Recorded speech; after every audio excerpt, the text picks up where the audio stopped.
Hi guys online, can you hear me? Please confirm my audibility.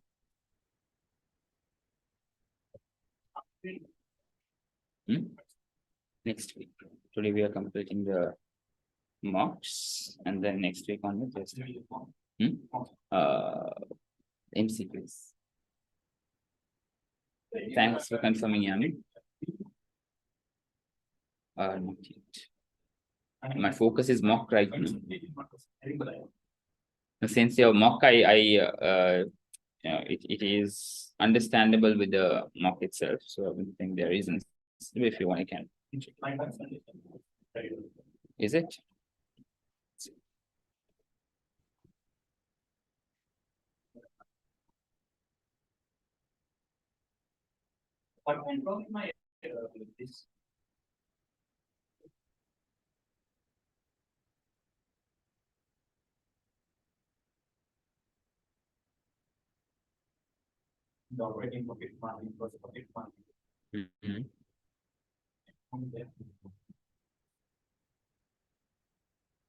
There was some, I mean, ratio-wise, there was no issue. But I think there you scored well. Yeah, that you scored well. Why is this not working? I just go and call that guy.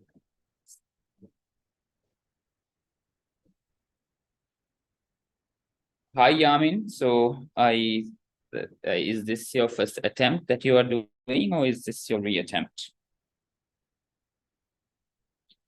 And Amani, have you booked the exam or not yet? The exam booking done?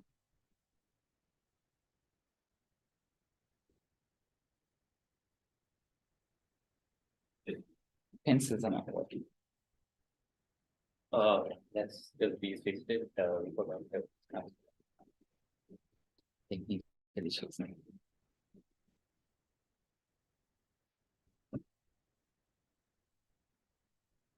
But give us a moment. We are doing some technical fixes.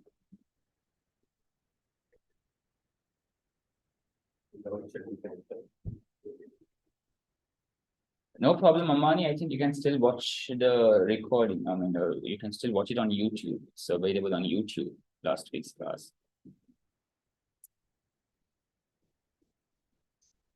You should be able to watch it. I gave you a 30-day planner. Please check that out. Very important planner. Yeah, I'll be. No problem for the moment. I'll be needing the keyboard. What we can do is one way. Now let's try either of this.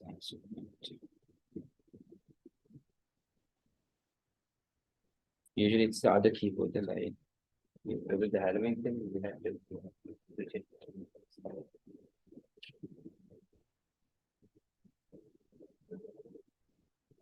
this should be the one.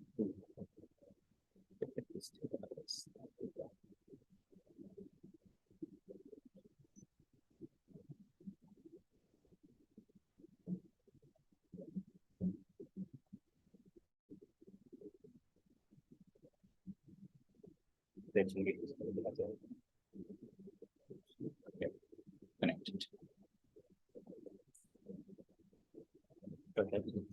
Yeah, all good. Thank you very much. Yamin, have you booked your exams? So I have actually given mocks, right? I just want to evaluate how well you have been doing the mock, just to see where we stand. I think I've not seen you in the classes. Do you all have the please? I'm so sorry for that disturbance. So I hope you all have got access to the mock that I shared. Yamin and Amani. Have you got the access to the mock?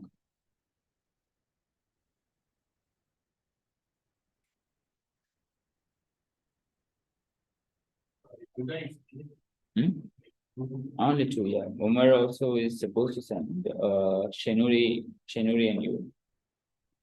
So Amani and Yamin, I like to I'll see if I hope you all have the LMS access. So I'll upload in the limits, and I want you all to share your answers across with me before the next TRG session. All right.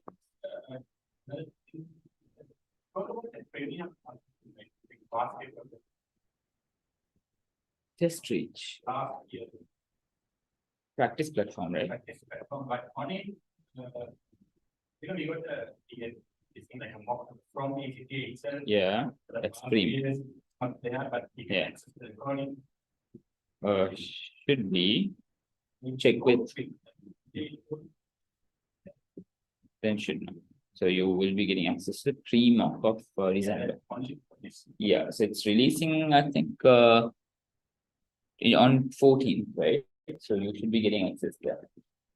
Right. Hi, Abdullah. Abdullah, have you done your exam booking? Just want to get a confirmation that all of you who are here are, exam booked people. If so, we can have focused attention. Right. Okay. So until Abdullah responds, how many standards do we have? We discussed last week, yeah? 26 standards. What are they? By now, when a standard number is given, you all should be able to recall what the standard is, right? So, Abdullah, I want you to do the mock as well. Please do, if you can, direct message on Zoom your contact numbers with me. I'll get in touch with you all there. Please share your contact numbers through a direct message, Yamin, Amani, and Abdullah. So I'll share the mock with you all, and I'll be in direct contact with you all until the exams, right? To give a focused attention. Right, so standards that we have to be precise in is IAS 1, IAS 2. IAS 1 is the normal financial statements presentation, IAS 2 inventories, IAS 7 statement of cash flows, IAS 8 accounting policies, IAS 10 is events after the reporting period, then IAS 12 is taxes, 16 is property, plant, equipment, and the list goes on. So these are the standards, 26 standards that you all need to be familiar with. All right. Okay, so be familiar with all these standards. But out of this, I did discuss in my 30-day planner what areas are highly important, what areas are not very important, and what areas need to be given attention to. Okay. And the Kaplan Power 50, we did 10 questions last class. Right. So we have done up to 28. So we're starting with 64, which is IAS 2. So what I'm planning in this class is to make it more engaging and interactive session. Last week, what happened? I read the questions, I discussed it, right? There was no time given for you all to attempt the questions. Okay. Although I have given you all the dosage, 60, MCQs per day. Not sure how far you all have been following that. But I hope you all are following that. But anyway, what we'll be doing today is we'll be taking 15 minutes, right? 15 to 20 minutes to attempt 10 questions. So there are 50 questions, right? So 20 minutes, 10 questions. Then we discuss. Discussion would take around 10 minutes, right? So that's 30 minutes. Then further 10 questions, 30 minutes. 20 questions there.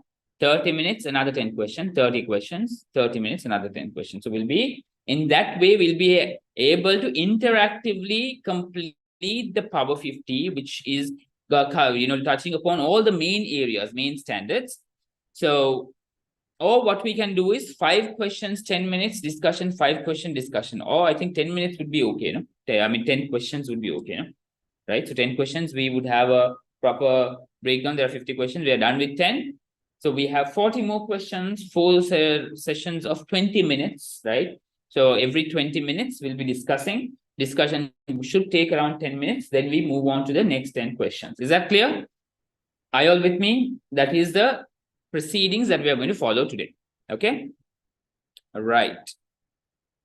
So what I'll do is, I'll share this PDF with you all. Right.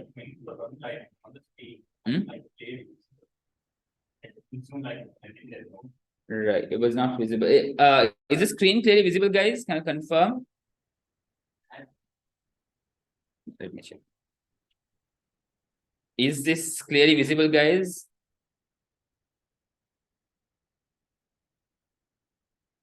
Good afternoon, guys, on YouTube. I hope you all can see the screens clearly. Yeah, I think it's visible clearly. So far, there is no issue. I think it was. No. Right. I mean, there I kept it a little smaller, so could be right. But nevertheless, I did share the study planner with you all, and I hope you all were able to access that. Yeah. Right. Yamin, Amani, Abdullah, I hope you all got access to study planner. Right, study plan. We were able to have a look at it.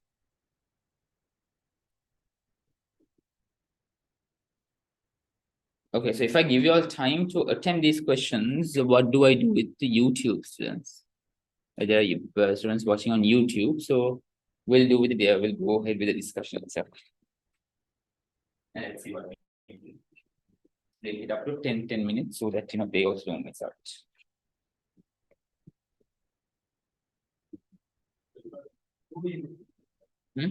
India one and then Yeah.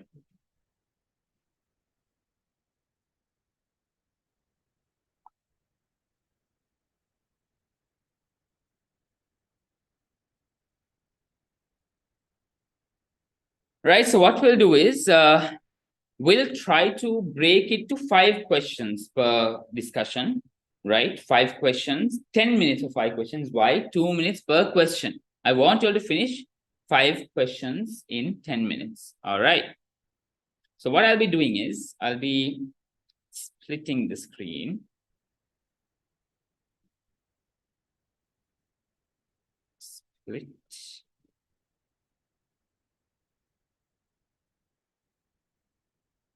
Excel. So guys online, if you all can at least get access to the Kaplan, I hope you all have access to Kaplan 24-25 revision kits. will you get it like that? Split, it's not visible. No? Right. So guys on YouTube, please have Kaplan revision kit of 2024-25 with you all. So I mean, that would be an easier way for you all to access the questions and then for us to discuss the questions as well. Okay. Right. So let's go with 5 questions every time, 10 minutes for every 5 questions, right? Right, understood, Amani. Let me share that. Abdul and Yamin, are you all there on the group, WhatsApp group? If I share the PDF there, will you all be able to get access to it?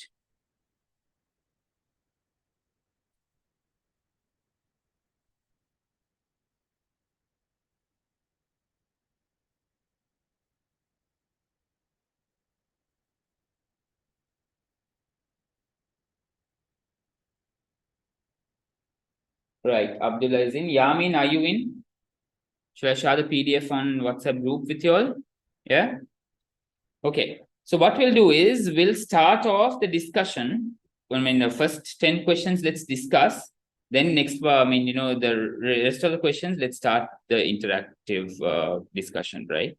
I don't want the YouTube students to be left out. So YouTube students, until then, please make arrangements with the revision kit of FR 24-25. All right. Okay, so question number 64. Right, so this focuses on IAS 2. All right, IAS 2 inventories.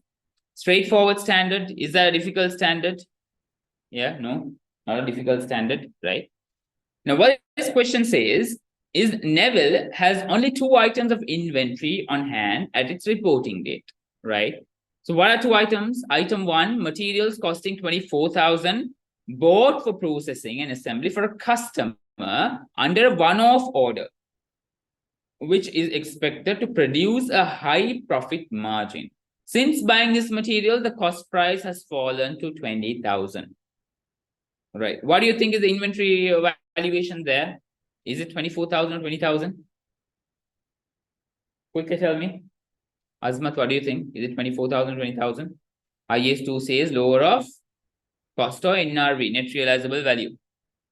So here, 24,000 has been the cost, but the price has fallen 20,000. What is going to be the value here? 20,000. The rest of you, what do you all think? Is it 20,000? Is it 20,000?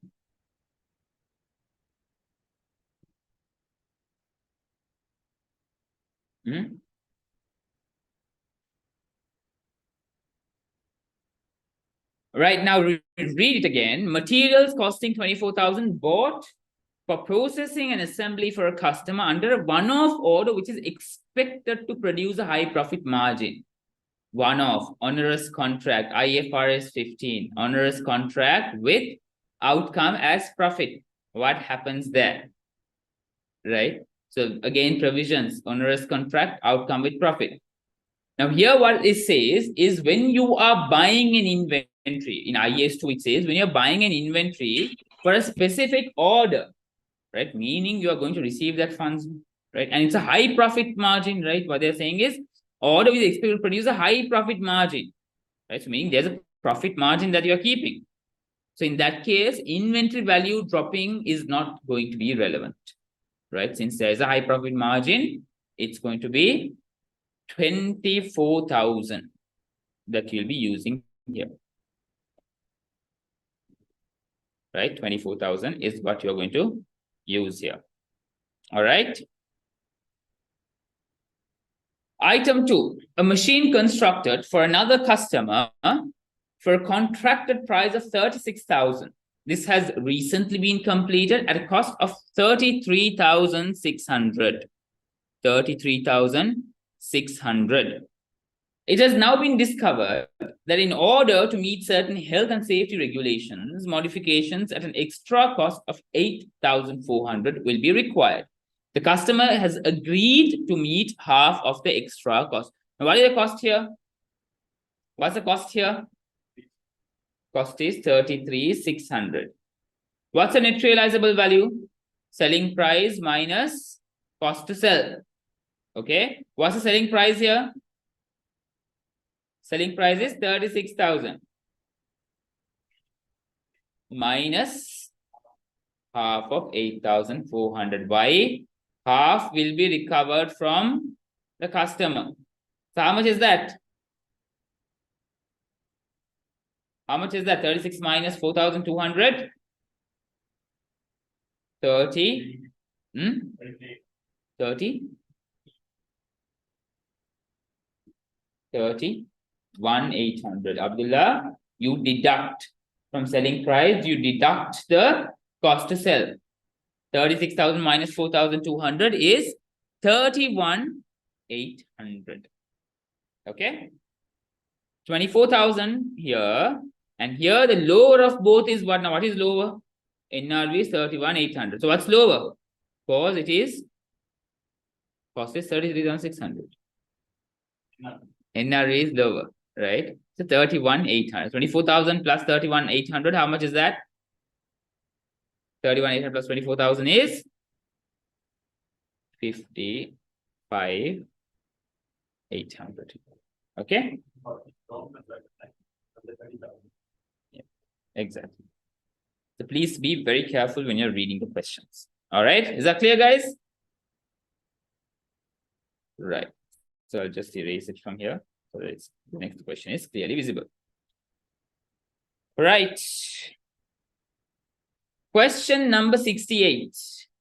Magna owned cattle recorded in the financial statements at 10,500 on 1st of January 2024. At 31st December 2024, the cattle have a fair value of 13,000. If Magna sold the cattle, commission of 2% would be payable. What is the correct accounting treatment for the cattle at 31st December 2024? IAS 41, right? What was the cattle's price? What are the cost of the cattle? 10,500. What does the standard say? What's the measurement criteria? Fair value less point of sale cost or cost to sell, right? So what is going to be the cost to sell? Now, fair value is 13,000. 2% would be payable. So 2% of what? 2% of 13,000. How much is that? 200. 260 is the cost to sell.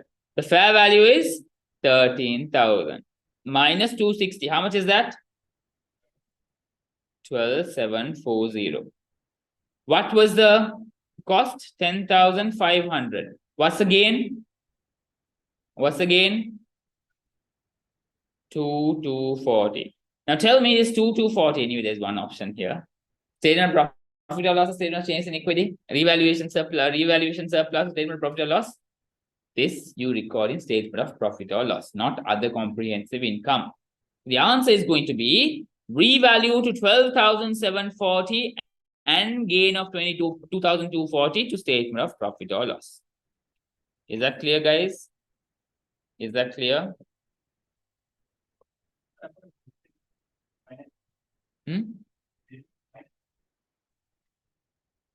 We'll be coming there. So once we come to financial instruments, we'll take the questions. Just note down the questions and keep. All right.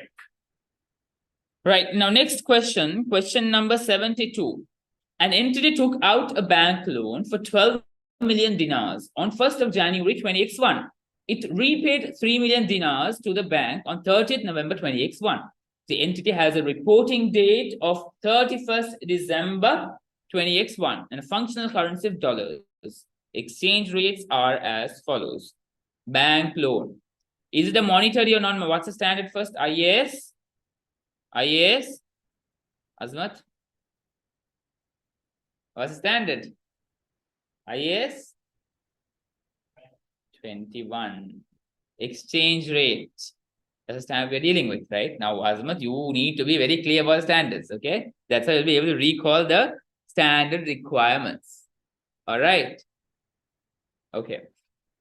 So entity takes a bank loan. What does IAS 21 say? First, you need to understand whether it is a monetary or non-monetary item.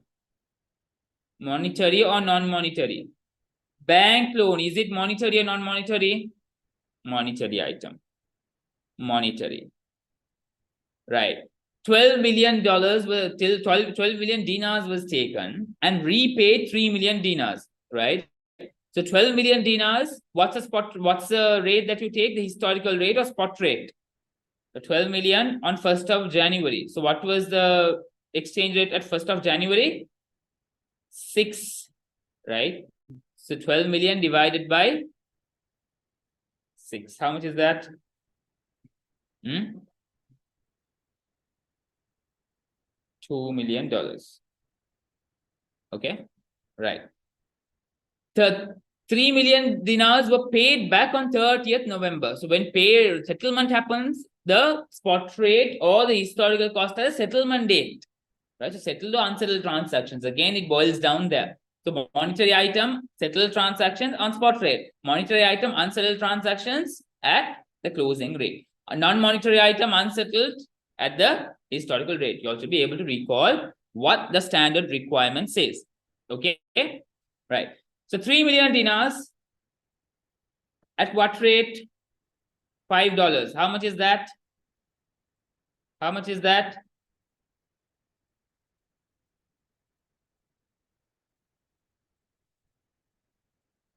$600. Right. Now it's a non-monetary item. No, non-monetary item needs to be revalued at the closing rate. Monetary item needs to be revalued at the closing rate. How much was balance? 12 million minus 3 million. How much was balance? 9 million was balance, right? Now tell me 9 million divided by what was the closing rate? 5.6. So what was the outstanding dollar? Outstanding dollar? $1,607. This was what was outstanding. Now tell me what's the difference? 2 million minus 600. How much is that? 1.4 million becomes 1,607. What's the difference?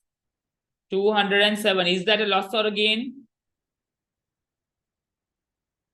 Is that a loss or a gain? Loss. Why? It's a liability and liability has increased. It should have been 1,400, but it ended up being 1,607. But at the initial rate, how much was the loan taken? 12 million dinars were taken, right? 3 million dinars were paid. If we do it at the actual valuation, we see that there's a huge difference there. right? The spot rate, you see the difference. So that difference is impacting the organization unfavorably. Therefore, that is a loss of 207,000. Is that clear? Is that clear? 200 and sorry. Yeah. Also, because they have already given in the question what is the total loss. That's also an indication that it's a loss, right? The questions are quite easy. They're supposed to keep those hidden, no? They give all the reveal all those. What's the use of thinking too much? Is it? Right. Question number 76. Ling enter into a contract to construct an asset. Okay, what's the standard? What's the standard? A contract to construct an asset. What's the standard? IFRS 15 revenue. Revenue from contract to customers. On 1st of January 2024, which is expected to last 24 months. The agreed price for the contract is $5 million. At 30th September 2024, the cost incurred on the contract were 1.6 million and the estimated remaining cost to complete were 2.4 million. On 20th September 2024, Ling received a payment from the customer of 1.8 million, which was equal to the full amount billed. Ling calculates contract progress using the input method. What is input method? Cost incurred. That's the input method, right? So based on input method, you need to identify what is the actual cost that has been incurred out of the total cost to incur, right? Now tell me what is the total cost here? First, you need to understand what's the total cost here. Agreed price 5 million. 30th September, the cost incurred on the contract were 1.6 million. Estimated remaining cost to complete to 2.4 million. So what's the total cost there? 2.4 plus 1.6. How much is that? How much is that? How much is the total cost? 4, right? 4 million. Now here, the progress is going to be based on the input method. Input method meaning cost incurred divided by total cost. That will give you the percentage of completion, right? Because that has been the cost incurred. If this is the output method, you have to see how much have been billed, right? The cost incurred, how much has the cost been incurred? 1.6 million. This is the cost incurred. 1.6 out of 4. How much percentage is that? How much percentage is that? 40%. Right. Now, 40% is what you are translating as your revenue. What's the total revenue? Total price is agreed price is 5 million, correct? 5 million. How much percentage is complete? 40%. The 40% revenue you have already earned that revenue, meaning you are supposed to receive that. That's 2 million. But how much has been billed? 1.8 million. Therefore, 200 is a contract asset. Again, they made it easy by giving it as contract asset. Had they may have wanted to make it a little complicated, they could have not left it empty. So you had to figure out whether it's a contract asset or contract liability. Is that clear, guys? Is that clear? All right. It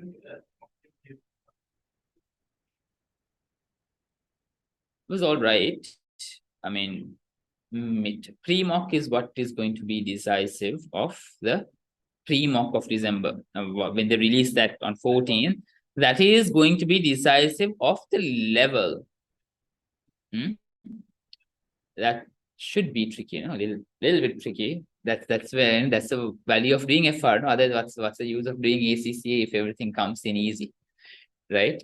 So what's the use of putting so much efforts if everything is going to be easy? So it is supposed to be a little bit tricky, which I expect it to be as well. But what I expect from y'all is to be prepared, be thorough with all the areas. There are not many areas, only 26 standards, right? That's only 26 standards. Why? Because there are much more standards in practical life, and SBR is going to have more standards than this, right? And what you need to be particular about is the nitty-gritties of calculation. Now here input method, output method, how that works, what are the definitions, how you calculate the percentage, right? So input meaning cost, output meaning revenue. So based on that, now you need to have those nitty-gritties clarified, right? If you're clear with the entire area, I mean, you'll have enough preparation time. If you follow the 30-day plan also alongside your extra studies, I'm sure getting 70 plus is not going to be difficult. Okay, that's something that I can assure you all. All right. Okay. Then the next question says, Lock sells machines and also offers installation and technical support services. The individual selling price of each product are shown below. Sale price of goods 75, installation 30, 1 year service 45. That is the tricky part. But is that actually tricky? No, right? 1 year of service, meaning you have to time a portion, right? Over time. These 2 point in time. I hope you all know the 5-step model, right? Lux sold a machine on 1st of May 20x1, charging a reduced price of 100, including installation and 1 year service. Lock only offers discounts when customers purchase a package of products together, right? That's when the discount is given. All right. Okay. Now tell me, how are you going to allocate the cost? What's the total cost here? 75 plus 45 plus 30. How much is that? 150 the total. What's the actual price?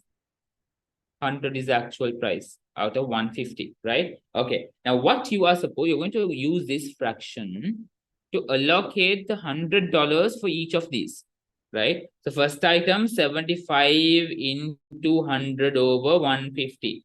Then there is 30 into 100 over 150, 45 into 100 over 150. Tell me, first one 50, second one 20, third one 30. Okay, when did this happen? It happened on 1st of May. When is the year end? Year end is 31st December. May, June, July, August, September, October, November, December. How many months is that? 8 months, right? So 50 and 20, you are directly taking that. 70, you record. Now 30, you are going to divide by 12, multiply by 8. How much is that? How much is that?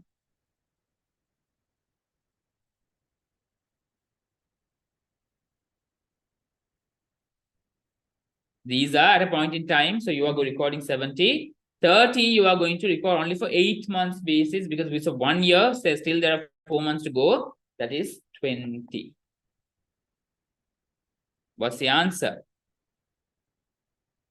90. Okay. Which 10? No, there's no.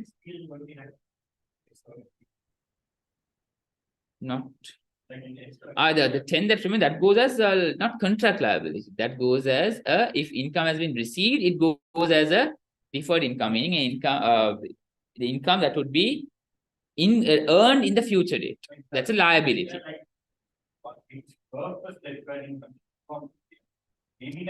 Yeah, so liability, right? So you call it deferred income.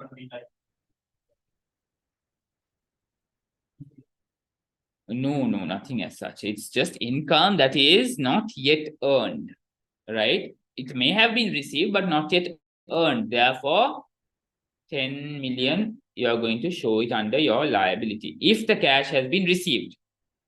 So if we have a contract as well, could we add it to this? We have a contract. That goes as contract liability. Show it as a separate line item. Okay. All right. Is that clear, guys? Is that clear? Guys online, guys on YouTube, any questions so far? All good. Right. There's one more IFRS 15. No, not one more. I think 2 more questions. Why there are so many questions? Because this is a highly important area. Okay. Right. BL entered into a contract with a customer on 1st of November 20x4. The contract was scheduled to run for 2 years and has a sales value of $40 million. BL will satisfy the performance obligations over time. At 31st October, the following details were obtained. cost incurred, estimated cost to completion, progress at 31st December. They've given it clearly 45%. Applying IFRS 15 revenue from contract, how much revenue and cost of sales should be recognized? Now, revenue is going to be how much? Now, what's the total sales value? 40 million. 40 million, what's the revenue you're going to record? Why 18 million? 45% of 40 million, right? So revenue, you're going to take 45%. How much is that? 18 million. So we have 18 million option. So we are eliminating these two. These two are eliminated, right? That's the elimination method you'll use. Right. Then comes the cost. What's going to be the cost incurred? I mean, what's going to be the cost you're going to show? Cost incurred to date. Stupid, they've given a very easy options. They've already given 16 million. The elimination method. Okay, now I can give you a trick, right? If you all want to do educated guesses, right? In your exam, if you feel stuck, if you feel stuck somewhere, there is a chance to make educated guesses. Now, educated guesses should not be stupid guesses. It should be thoughtful guesses. Now, for example, if you look at this question, now you can see revenue. Yes, they have been tricky. There are 240 millions given, there are 218 millions given. But if you go to cost of sales, there are 216 millions given, but 34 and 15.3 is repeated once. So whatever is repeated more number of times would ideally can be an answer, an educated guess. Now, without even doing all these questions, can we get that answer? 16 million is repeated, so we know 16 million. Now, 40 million, 18 million, what is that? 18 million and 16 million is matching, so that would be my educated guess. Okay, what's the actual answer? Actual answer is also that cost of sales requires you to record the cost incurred to date, right? You cannot be recording the cost estimated cost to completion. As cost of sales, only the costs that have been incurred will be recorded. Okay, and revenue, only revenue that is earned will be recorded.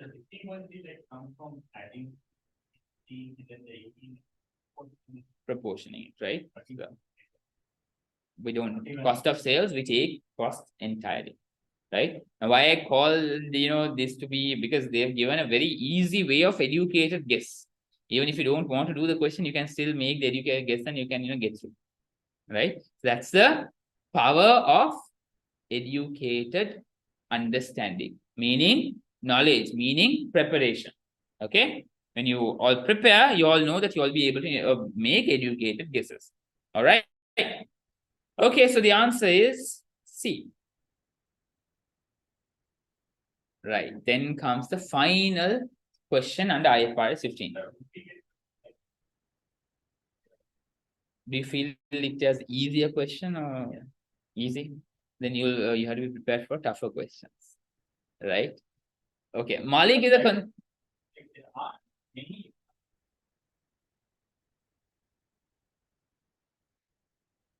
if you have not studied anything, all of these are going to be tough for you. Yes, if you studied everything, if you're not finding it tough, meaning you are in a good position. Yeah, that's what I'm saying. So if you're in a position, if you're in a good position, if you've prepared well, meaning you won't find it difficult. If you're finding it difficult, meaning you are not prepared well. But like,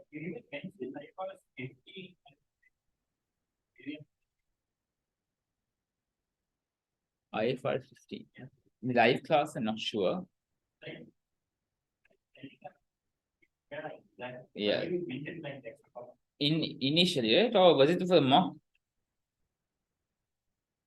I don't think. Okay. I remember I told deferred tax, financial liability, that I was very clear that you need to work on. And there was one more area that I gave.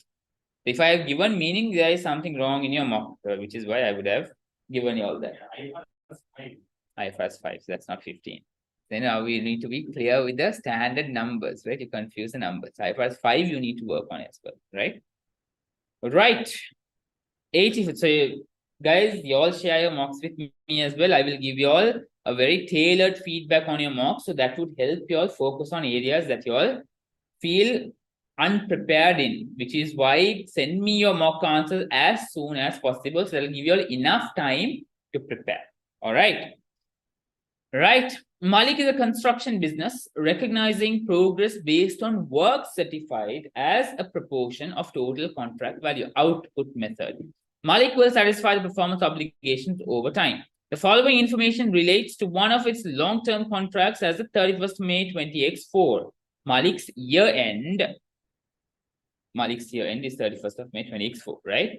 Contract price 200,000, cost incurred to date 135,000, estimate cost to complete 15,000, invoice to customer 120,000, work certified to date 180,000. Right. So what they are saying, how are they going to measure the progress? Work certified as a proportion of total contract value. So what is going to be the work certified as a total contract value? Profit is what you're going to look at, right? Okay. Now let's look at the revenue. What's the revenue you'll be recording? Work certified. How much work certified? The number is given clearly. 180,000. So you can use that figure itself. What has been the total cost of sales? Cost of sales, meaning cost to date, how much? 135,000. These are contract assets, contract liabilities. You all need to focus on this area if you all find it difficult. Profit earned 45,000.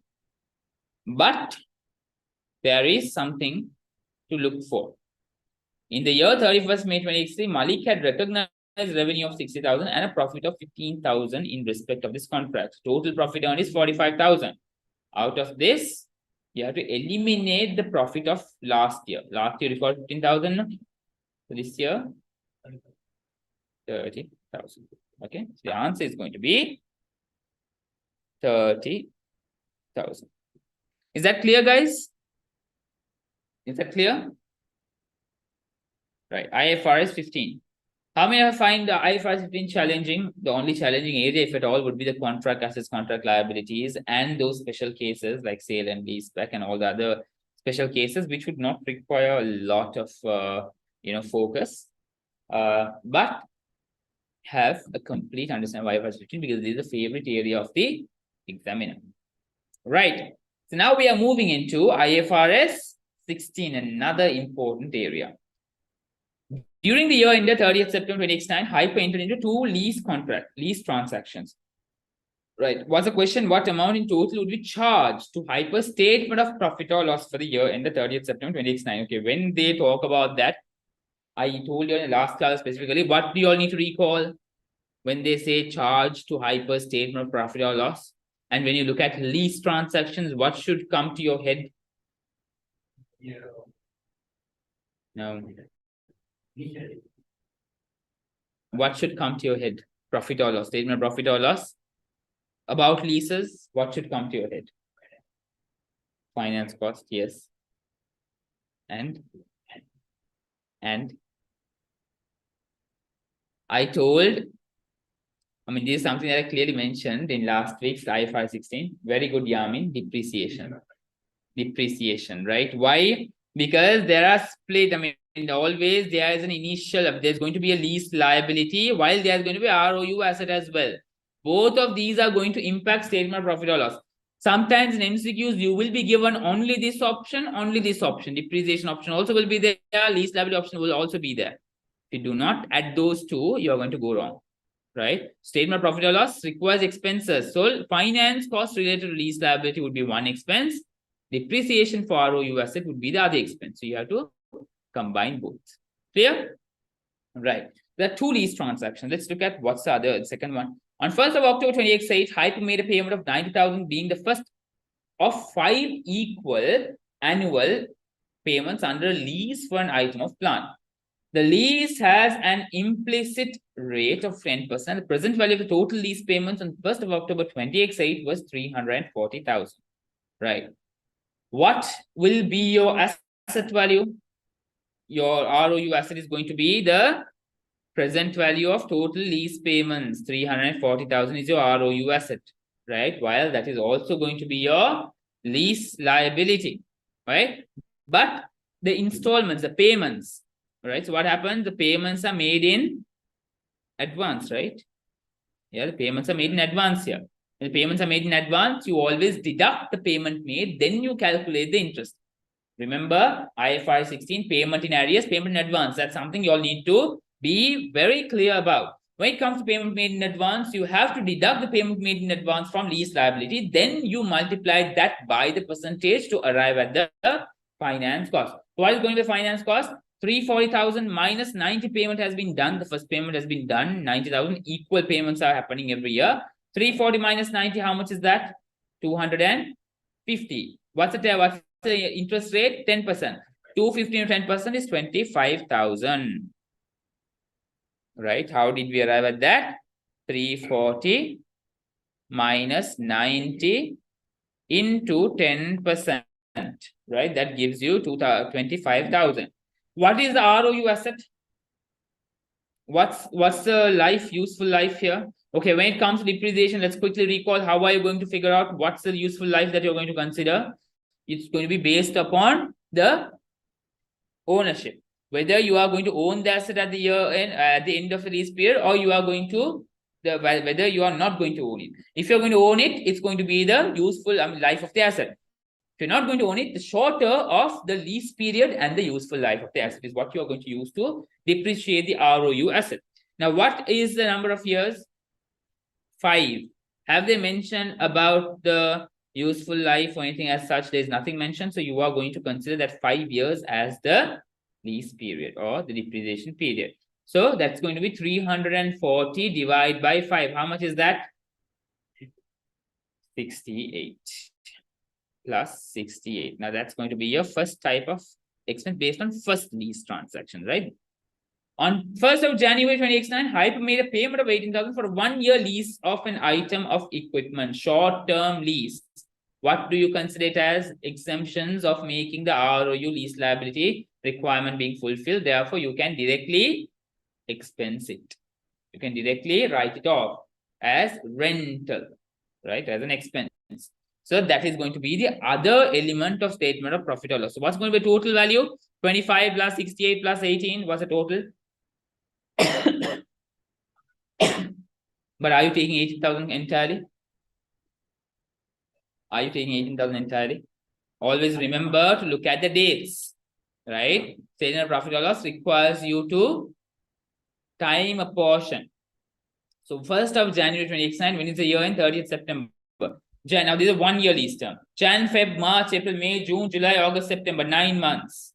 So you are going to take 18,000 into 9 divided by 12. How much is that? How much is that? 18,000 into 9 divided by 12. So guys, be very careful. The option might have the answer for full 18,000. It might have answer for 9 months. Everything that you do, you may feel that you are right because you might see an option there, but you need to be very careful when you're reading the question. So what's the answer? 13,500 plus 68,000 plus 25,000. What's the total? 106,500. That's the answer. All right. That's the answer. Clear? Right. 88. Z entered into 5-year, again IFRS 16, 5-year lease agreement on 1st of November 20x2, paying 10,975 per annum, commencing on 31st October 20x3. The present value of the lease payment was 45,000 and the interest rate implicit in the lease was 7%. Is the payment in arrears or in advance? It's in arrears. Why? Because it's paid at the end of the year. So here what you have to do is you take the total lease payments as the brought forward value, which is 45,000. They're asking as the 31st of October 20x3. Yeah. Okay. Shall we use Excel for this? Or is this okay? Is okay, right? So I'll just. Yeah, since when I split the screen, it's not going to be visible. I got a comment today, therefore I'll be sticking to this, right? So I'll just go ahead and do the table on this itself, right? Right. Put the keyboard aside. Okay. Now, what's the lease table here? Lease table always starts with brought forward value, right? Then there is going to be decision whether it's a payment in arrears or advance. There's a payment in arrears, therefore you will be taking the interest charge. You add the interest, then you have the payment Then you have the carried forward or year-end value, right? Opening or brought forward meaning opening balance, closing balance. You can use that as terms as well. Interest is going to be calculated at the opening value. If it was payment in advance, payment comes before interest, then the interest is calculated at opening balance minus the payment. Okay, that's the difference between advance and arrears, right? What is the brought forward value here? Opening balance 45,000. What's the interest rate? 7%. 45,000 is 7%. How much is that? 3,150. Payment, how much was the payment done? 10,975. What's the closing balance? What's the closing balance? 37,175. Right.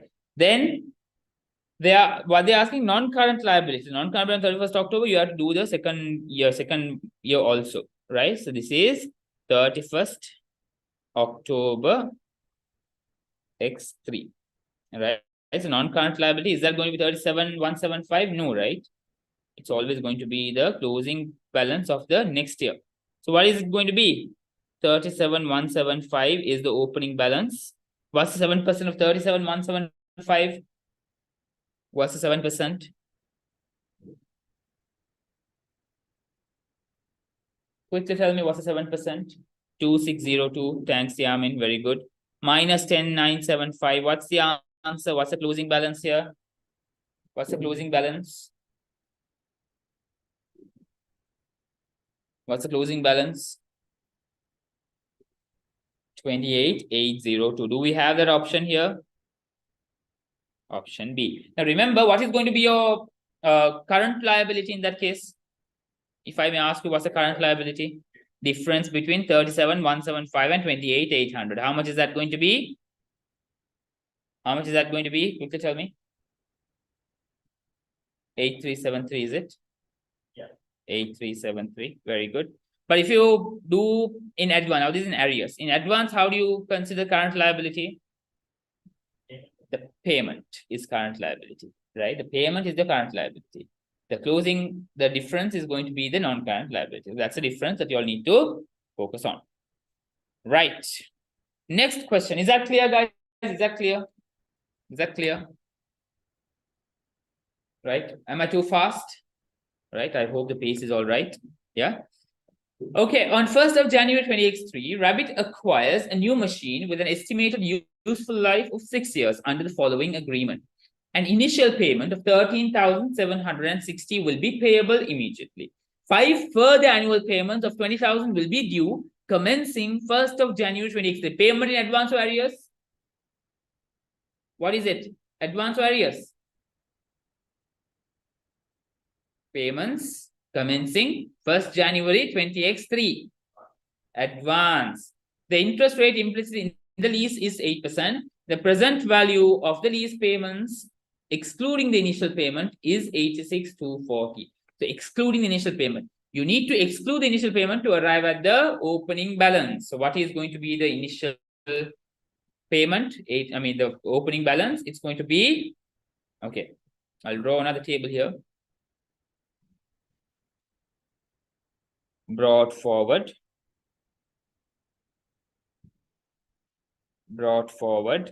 right? Then there is going to be, it's an advance. So therefore, you will have the payments first.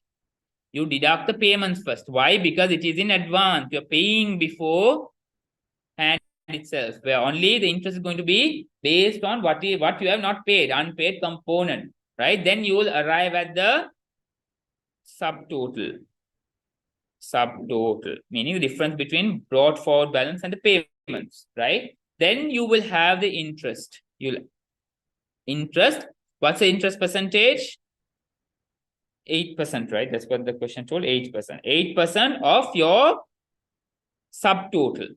Okay? Then you will be arriving at your carried forward balance. All right.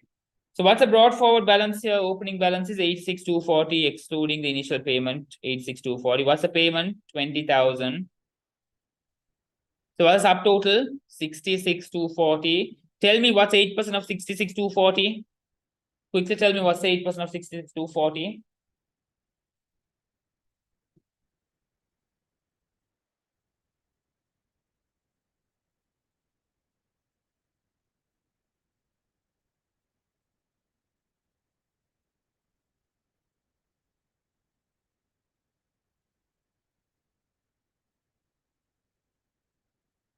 5299. Azmat, you're supposed to respond. What's the closing balance then? 6240 plus 5299 is going to be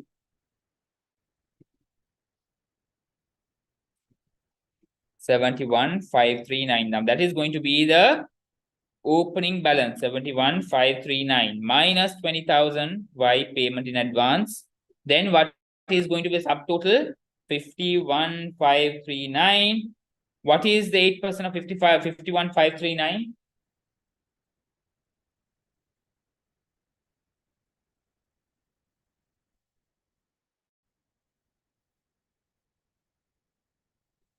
Four, 1, 2, 3. So what is the carried forward balance here? 51,539 plus 4,123. How much is that? 55,662. Right. What's the question saying?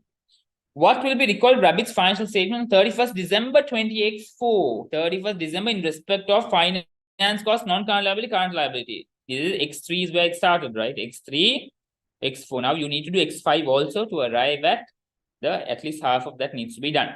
Right. How much is that? 55,662 minus 20,000 payment made in advance. That gives you 35,662. What is going to be the interest?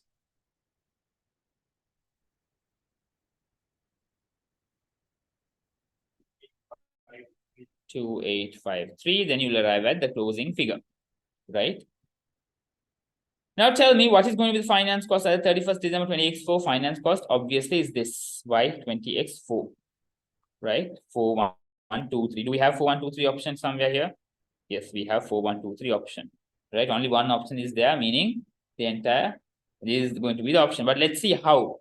Current liability is going to be the payment due during the year. What's the payment due during the year? 20,000 is what is being made, right? As the payment. That's 20,000, right?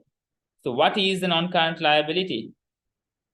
55 minus 20,000, meaning the subtotal of the X5, right? Why 20,000? At the end of 20x4, you are supposed to make 20,000 payment within the next year. That becomes current liability. The difference between the opening and the current liability is going to be the non-current liability. Therefore, the answer is A. Is that clear, guys? Is that clear? Or is that difficult? Is that clear or is that difficult? Is that difficult, guys, or is it clear? Clear. Brilliant. How many questions are we done with? 2, 3, 4, 5, 6, 7, 8, 9, 10. 10 questions we are done with. Meaning we are done with 20 questions in total. So now we are moving into 21st question. So let's go with the discussion itself, no? Or do you all want time to attempt this question? You'd like to attempt, right? Okay. Right, so now this point onwards, I'll be giving you all attempting time. So I'll be sharing the...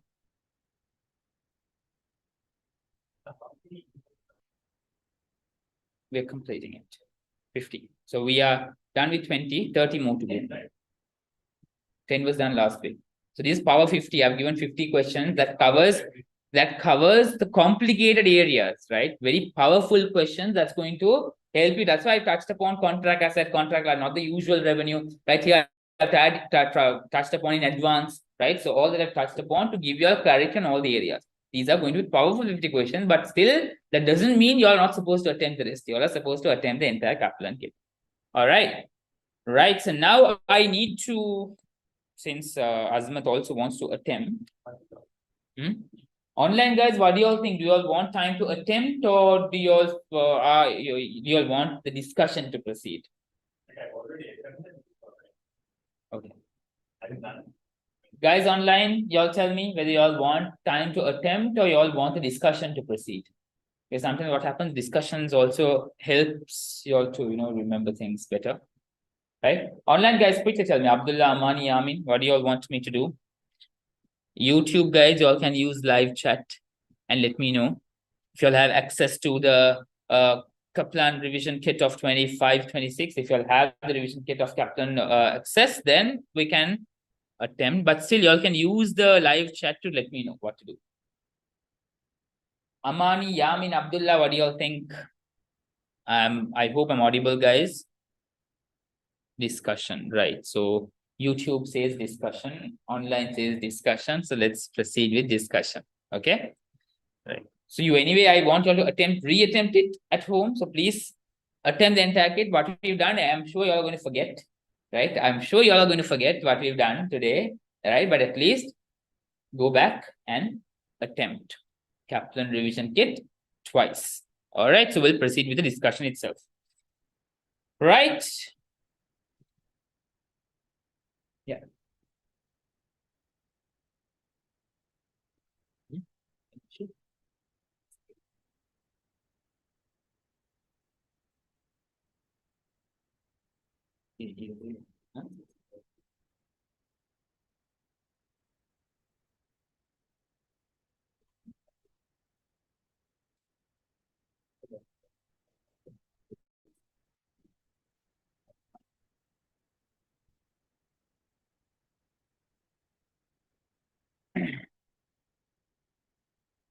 Right. Question 95. On 1st of October 2023, Fresco acquired an item of plant under a 5-year lease agreement.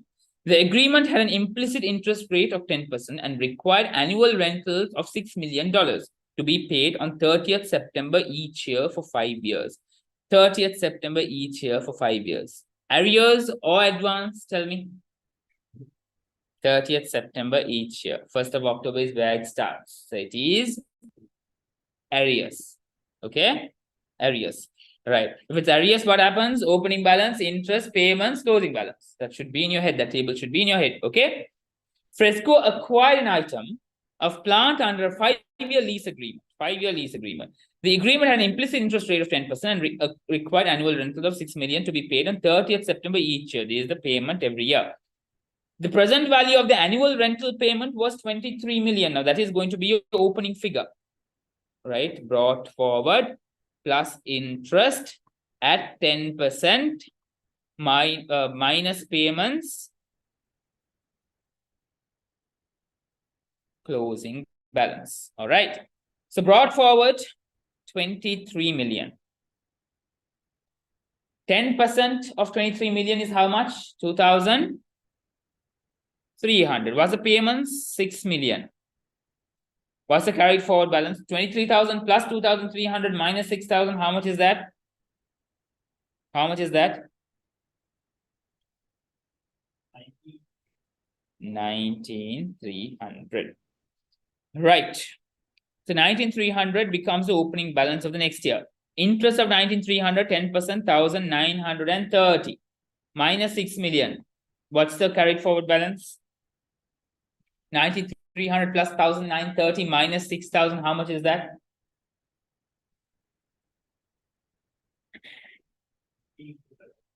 How much? 15,230. What are they asking? The current lease liability. This is going to be non-current. So what's going to be the current difference between both the closing balances? How much is that? 4,070. Do we have that option here? Yeah. All right. Question number 97. On 1st of January 2024, Stark entered into sale and lease back of its property. When it was sold, the asset had a carrying amount of 6 million and a remaining life of 10 years. Stark sold the asset for 7 million and leased it back on a 10-year lease, paying 1 million on 31st December each year. The lease carried an implicit interest rate of 7%. What happens here? Sold and leased it back on a 10-year, paying 1 million on 31st December each year. Assets carrying amount was 6 million, remaining life of 10 years. Right. Okay, now tell me, will this be considered a sale or not?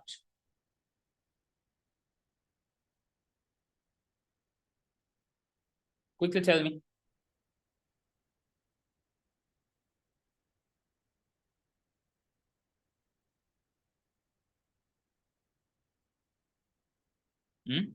Is it considered a sale or not?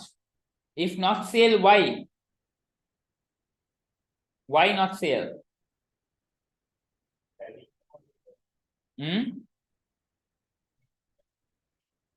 Yes. The stock sold at 7 million, right? Carrying amount was 6 million, right? And leased back, right? For 10-year lease, paying 1 million on 31st December each year, right? So paying 1 million each year. So stock has retained the control, right? Remaining life of 10 years, right? 10-year lease, meaning stock has retained control throughout the asset's useful life, right? So this will not be considered a sale because the asset is to be considered retained. The control is retained, right? Therefore, the 7 million, if it is not considered a sale, what do you consider it as?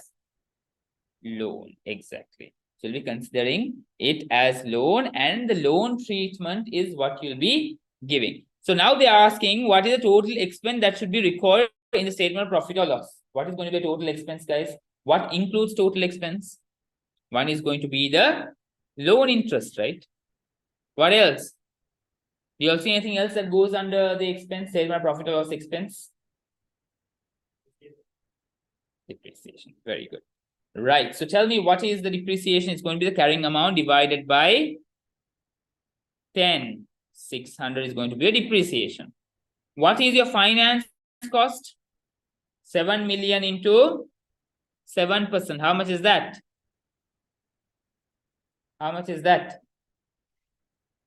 490. So what's the total? Total expense?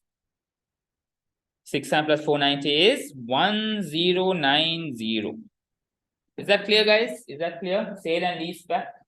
Now, when it comes to sale and lease back, there are some formulas. If you consider sale, then you have to follow certain formulas, figure out what's the profit, what's going to be the right of use asset and lease liability. So focus on that. Sorry. Yes, focus on the formulas. All right. Okay. So with that, we are done with IFRS 16. Now we are moving into another interesting area that the examiner loves. What is it? Financial instruments. How many of you all still find it challenging, financial instruments? You're okay? Okay. Right, you need to remember the theory mainly. Right. Yeah. You got it right. Okay, fine. So guys online, do you all find this area challenging? Oh, this is an okay area. What do you all think? Right, so remember, financial instruments, again, financial assets, financial liabilities. Financial liabilities, what you need to mainly focus on is how the amortized cost table works, as well as compound financial instruments work, meaning convertible. Now, this question is going to be based on a compound financial instrument. All right. So question says an entity issues 3,000 convertible bonds at the start of the year one at par. They have a 3-year term and a face value of 1,000 per bond. Interest is payable annually in arrears at 7% per annum. Each bond is convertible at any time up to maturity in 250 common shares. When the bonds are issued, the prevailing market interest rate for similar debt without conversion options is 9%. The relevant discount factors are shown below. Right. Now, what are you supposed to consider here? The compound instruments. The compound instruments always is split into equity and liability. Liability is going to be present value of future payments. So what are going to be the payments? Interest payments for every year, and you are going to have the par value. Right? Par value payment at the end of the repayment. You call it repayment, right? Repayment, par value repayment. All right, repayment. So interest, what do you consider interest as 7% or 9%? 7 or 9%? The 2% is given. 7%. Why payment? Right? How much you're paying every year? That's going to be 7%. Now, what's the total liability value? 3,000 into 1,000 per bond, right? So what is the value? 3 million. Right? 3 million. Now 3 million into 7%. How much is that? Per annum, what's going to be the interest? 3 million into 7%? 210,000, right? And at the year end, it's going to be 3 million plus 210,000. Why? It's going to be the repayment plus the interest at the end of the year. So what is the time period? It's 3 years, right? Right? Now, when you consider present value, what is the discounting factor you're using to consider present value? What's the discounting factor you'll be using? 9%. Why? Because that is the prevailing market interest rate, right? So now we have 3 years, right? 3 years, right? So year 1, year 2, year 3. 210,000, 210,000, 3 plus 210,000. Into, we have the factors given 0.914, 0.837, 0.7766, 0.914, 0.837, and 0.766. Quickly tell me the answers for each of this.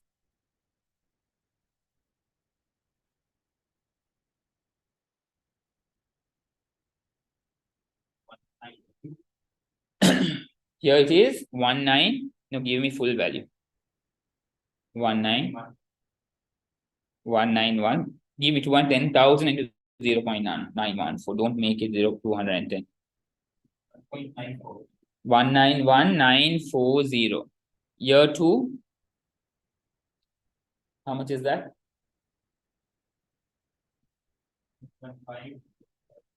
175,770. Right? And final year, how much is that? 7? Okay, 770. That's okay. 766, yeah. 2,458,860. Now tell me the total value of this. 2,458,860 plus 175,770 plus 191,940. What's the total?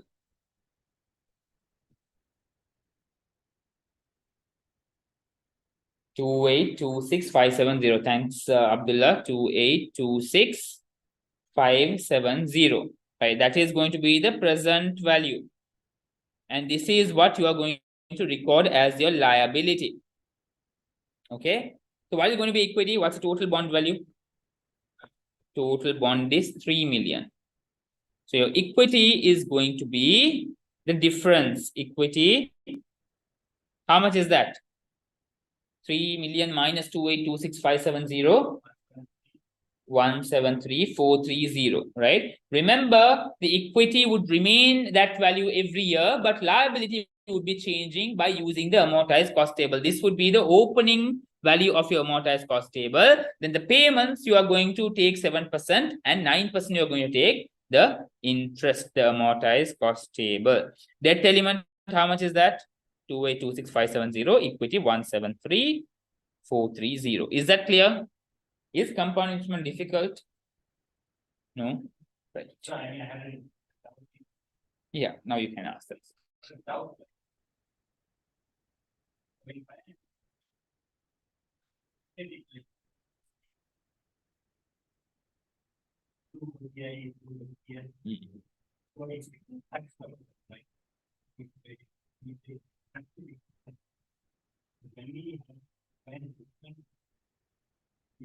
Dividends from we not taxes.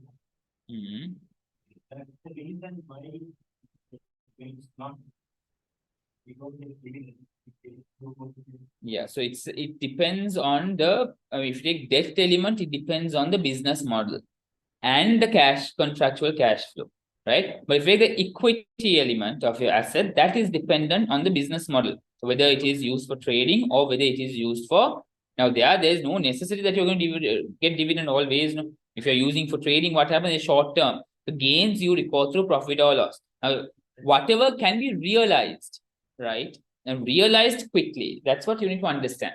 Whatever is realized then and there is shown through P&L. Why? That will need to be considered for a profit, right? And that would give a actual picture of what your profitability is. right? But if you are not using if you're not using it for trading, rather to hold to maturity, the equity instrument, then that you're not going to earn, profit or loss. So like, because like people would then consider it through OCI, not pay that.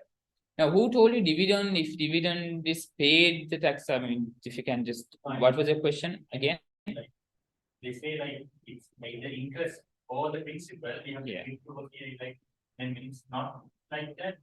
You have to do it with Right. So that's contractual cash flow test and business model test, right? So contractual cash flow meaning the main earning. Now that's where, remember, that's where amortized cost table. I had clarified on this by bringing in how amortized cost table works, right? So when you take debt, right, that is where there is going to be contractual cash flow. Why? Because you are going to receive interest on that, right? And you will have to use amortized cost table wherever the interest factor is involved, right? Whatever you will be repaying at the end of the year, whichever does not give you the ownership, right? So always remember, financial assets, there is equity, there is debt. Now, equity, to consider it as fair value through other comprehensive income, you need to make sure at the initial, when the recognition stage, you decide, okay, I'm not going to trade, I'm going to use it to keep it for maturity. So that is an irrevocable choice you've made at the initial stage itself. At that point, you decide to go with fair value through other comprehensive income. But if you do not make that irrevocable choice, and if you still consider that, no, I will be doing a short-term trade, then you will not be able to hold it through fair value through other comprehensive income, right? On the other hand, if you take the debt component, right, when you financial assets or investment in debt, now there, the contractual cash flow and the business model test both need to be satisfied. When the contractual cash flow test is satisfied, then you go with the business model test. Business model can either be to hold to maturity, it could be either to do a short-term trade, or it could be in between where you don't know. You might use it for trade, you might use it for maturity. Now, in that case, whatever you are holding for maturity, you'll use amortized cost, right? Whatever you are keeping until maturity. Whatever you are trading, you do it through fair value, profit or loss. But whatever you're not sure about, now you're not sure what you're going to do. So now, as I told you, OCI is an area that even IASB is a little confused as to why do we have an OCI component. But why they have brought OCI is to park any low value or low reliability based figures.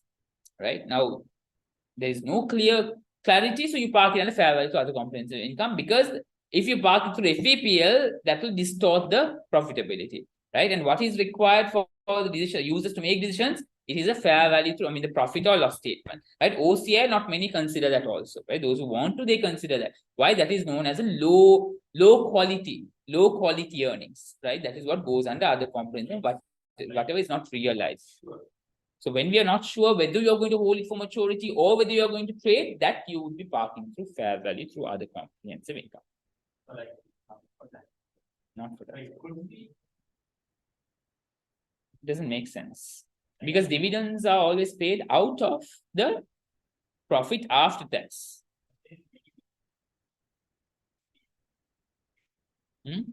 Yes, so when your dividend received an interest, income received, that you are paying tax. But when you're paying a dividend, you're not paying it out of taxable profit. No, that you are paying out of profit after tax. Only you take the profit after tax, then you do the dividend payment. And that is dealt with under statement of changes in equity. Okay. But whatever income you've earned through dividend, that is taxed. Okay. Right. But there's no tax purpose involved to understand whether it is. Practically, as I told you, practically, these are very complicated area. There are many situations, many different aspects, subjective judgments. But at FR level, you're not supposed to think from that angle. FR level, you are supposed. If you start thinking through that level, you are going to screw up it. Yeah. So after FR exam is done, you start thinking about that. That'll be helpful for SBR. Okay. Is that clear? Right. Question 101. Right now, here what the question says is, on 1st of July 2007, an entity purchased a 5-year loan note investment with a par value of $7 million. The investment was purchased at a 12% discount. The loan note has a coupon rate of 5%. Now, you all need to be clear of what coupon rate, what par value, what the interest or effective interest rate, all that you all need to be clear with, right? And effective interest rate of 8%. What is coupon rate? Coupon rate is going to be the rate you're going to use to understand the payments. And effective interest rate to understand the actual interest, right? What you're going to add and what you're going to deduct. Interest is receivable annually in arrears. The entity has the intention of holding the loan note to receive the contractual cash flows, right?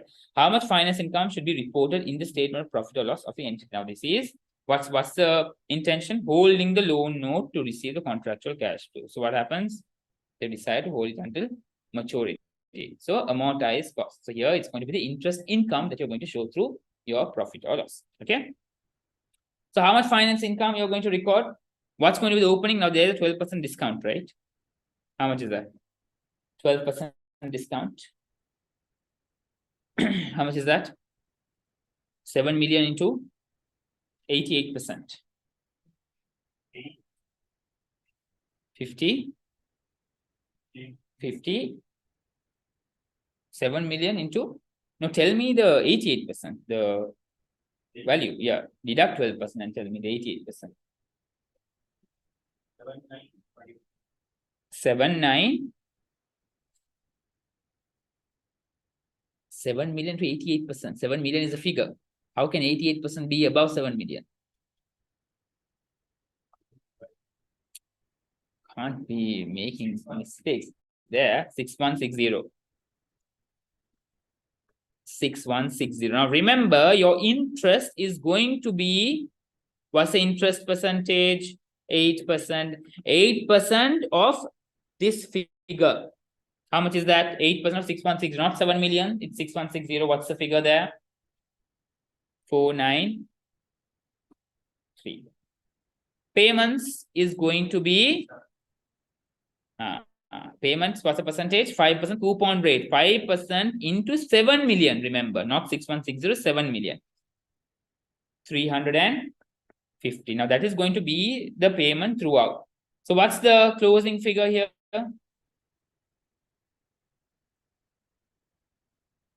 This is X8. What's the figure? 6160 plus 493 minus 350. What's the answer? 6303. Right. 6303 is going to be your opening figure for X9. Interest of 8% into 6303. How much is that? 6303 into 8%. How much is that? 504 minus 350. What's the closing balance? 6. What should be closing? 6303 plus 504 minus 350. 6457. What's the question? How much finance income should be reported in the statement of profit or loss of the entity for the year ended 30th June 20X9? How much is that? 504,000. Okay. Right. You need a break right now. How many questions are done? Let me check how many questions are done. 101. So we are here, right? Started 64. 2, 3, 4, 5, 6, 7, 8, 9, 10, 11, 12, 13. 13 questions. So let's complete a 106, right? Until 106, and then we'll take a break. Okay. Right. Next question, 102. ABC purchased 10,000 shares on 1st of September 20X4, making the election purchase 10,000 shares, investment in equity instrument. Election to use the alternative treatment under IFRS 9 financial instruments. What's the alternative treatment? What's the alternative treatment?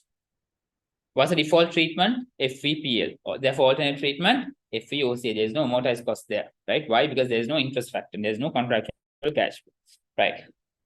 The shares cost 350 each. Transaction costs associated with purchase were 500. Okay. Transaction cost when held through FPPL, you have to expense it. When it is held through OCI, you are and amortized cost, you are supposed to capitalize it. So you are going to capitalize the 500. The 10,000 shares have been purchased for 3.50. 3.50 into 10,000, how much is that? 3.5 into 10,000 is 35,000. Now plus 500. So that what's the cost? 35,500 is the cost. What happens now? Shares are trading at 4.50 each. 4.50 into 10,000 is 45,000. What's the difference? What's the gain? 9,500. Straightforward. Gain to be recognized is 9,500. Is that clear? Right? Remember, alternative treatment is going to be what is not default. So that's OCI. Right? 35,000 plus 500, which is 35,500. 45,000. Difference is 9,500. 9,500. Right. Next question. On 1st of January 2023, Bertrand issued 20 million convertible loan notes that carry a coupon rate of 6% per annum. The loan notes are redeemable on 31st December 2026 at par for cash or can be exchanged for equity shares. A similar loan note without the conversion option would have required Bertrand to pay an interest of 9%. Now, what is that interest rate? That is going to be the effective interest rate that you'll be considering for discounting factor. 6% is going to be the payment factor. What is, now this question we already did, liability, equity, right? Liability is going to be the present value, equity is going to be the balancing figure, right? Balancing figure, right? $20 million convertible, $20 million into 6%. Tell me what's going to be the interest that you're going to earn.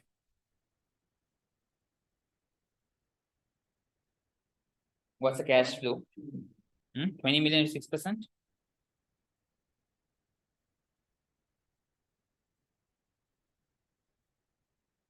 Hmm? 2 million. 1.2. That's why I was wondering. Right. 1,200 is going to be the annual cash flow. How many years is it?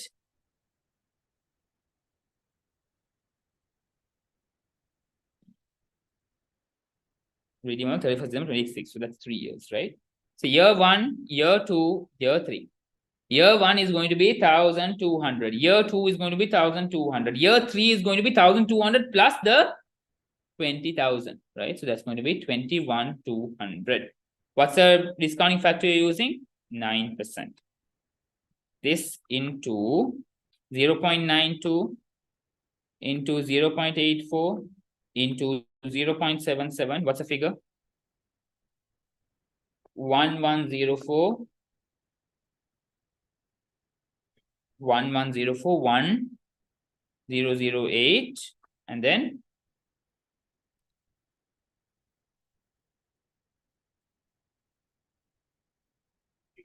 how much?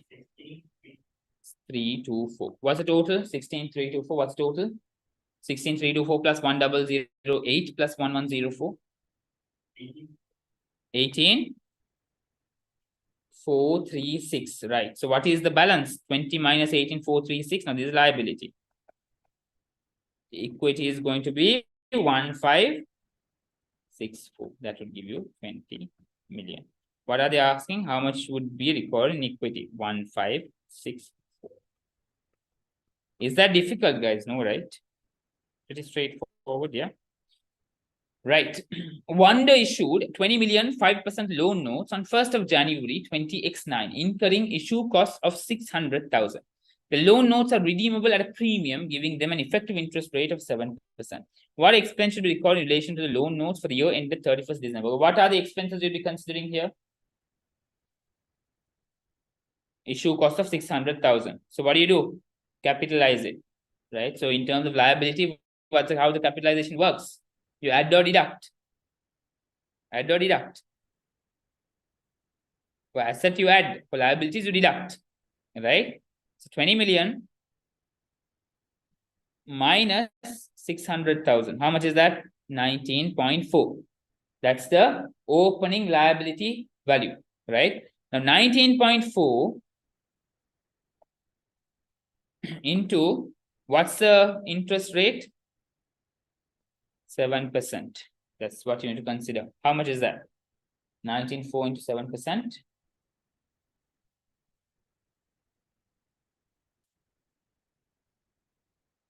13,1358. That's the answer. That's financial instruments. Was that difficult? We looked at financial assets, we looked at financial liabilities. Mainly we focus on the convertible instruments there, and here we looked at both the equity and the debt instruments. All right. As far as the concept is clear, although it's the most technical area, as far as the concept is clear, the questions are going to be manageable. All right. Okay. Now now we are moving into IAS 12. Therefore, let's take a short break of 20 minutes and let's come back or 15 minutes, 20 minutes, whatever you feel good about. So we need to complete 50 questions. Remember that. So let's come back in 15 to 20 minutes. All right. So it's 3:50 right now. Come back at 4:10.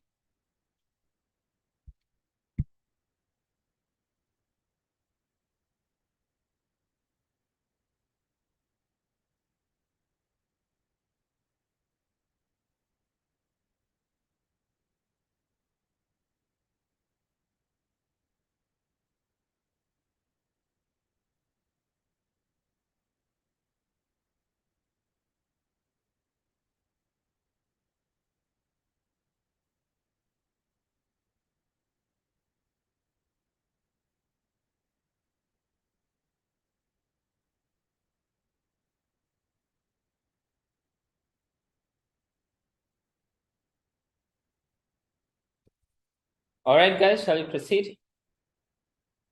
Guys are back online. I hope you're back.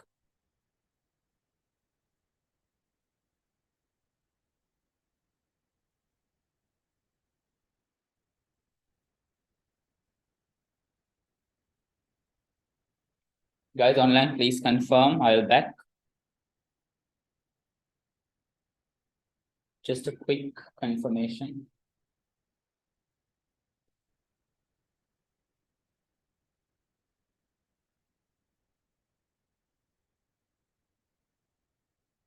All right, okay. Thanks for confirming. All right. Question 110. Now here, what's the standard that we are going to look at? IAS 12. Very good. Taxation. Right? We're going to look at IAS 12, taxation. The question says, Hudson has the following balances included on its trial balance at 30th September 2024.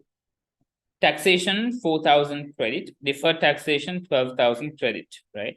The taxation balance relates to an over provision. When it's credit, meaning it's an over provision, right? So over provision, what you have to do? You have to deduct, right? When it's a debit in your statement of profit or loss, it is going to be an increment, meaning you have to add that. So it is credit, you're going to deduct that. Deferred tax credit, meaning that is the opening balance, right? At 30th June 2024, the director estimated the provision necessary for taxation on current year profits is 15,000. Now that's going to be the profit. The carrying amount of Hudson's non-current assets exceeds the tax written down value by 30,000. Difference of 30,000, tax rate 30%. What is going to be the deferred tax impact? 30,000 30% is how much? 9,000. Right? Okay, 9,000 is the closing balance. What was the opening balance? 12,000, right? What happened? The provision reduced by 3,000. That's going to be the change between opening and closing deferred tax provision. Right? Right. Now, when it comes to the tax expense, what elements are taken into consideration? The current tax provision, current year estimate. How much is that? 15,000. Then there is an over provision. Over provision, you have to deduct provision. Deduct. How much? You have deduct 4,000. Change in deferred tax liability. right? Is that a positive change or negative change? It's a negative change. By how much? 3,000. So what's going to be your tax expense? 15 minus 4 minus 3? 8,000. What's the answer? C. Okay. Right. The next question says, Homs has the following balances included on its trial balance at 30th June 20x4. All right. Taxation 7,000 credit. Again, what is it? It's an over provision. Deferred taxation 16,000. That's the opening balance. The taxation balance relates to an over provision from 30th June 20x3. Okay. Then at 30th June 20x3, the director estimated the provision necessary for taxation on current year profits is 12,000. The balance on a deferred tax account needs to be increased to 23,000. What was it? 16,000. What does it need to become? 23,000. What's the change here? What's the change here? 7,000. That's the change, is it? That's the change. 23,000 minus 16,000. During the year, Homes revalued its property for the first time, resulting in a gain of 10,000. The rate of tax is 30%. Right. Now, what happens here? A revaluation gain. What does it do? It increases. I mean, there is a temporary difference increase, right? So now this needs to be recorded in other comprehensive income. Okay. So now tell me 10,000 to 30%, how much is that? 10,000 to 30%, how much is that? How much? 3,000. Right? This is going to be recognized as OCI. Right? In revaluation gain, tax you're going to deduct. So what is going to be the statement of profit or loss in impact?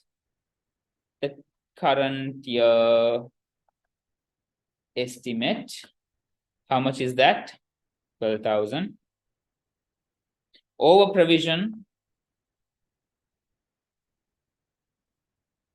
Over provision. How much? Minus 7,000. Changes in deferred tax. Now this is, they're asking statement of profit or loss. Statement of profit or loss. So you have to deduct now 23, 7 becomes 20, 16 becomes 23, 7 there, minus the 3,000 because this is going to be shown under OCI. Why? It's related to revaluation. Whatever is related to revaluation shown under OCI, not under P&L. Therefore, you are going to reduce 3,000 from 7,000. Right? 23 minus 16 equals 7 minus 3. What's it? 4.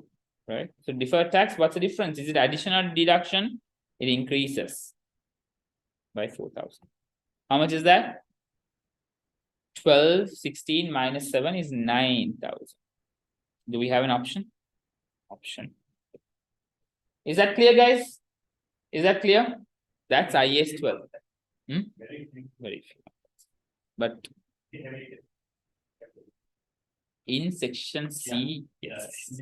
Section C always. Right? Oh, did I tell you you have to look at IAS 33 as well? Yeah. In your mock? I did, right? Okay, that's also something that you have to, because you're weighted and now that this reminds me of your mock answer, right? Because we're moving into IAS 33.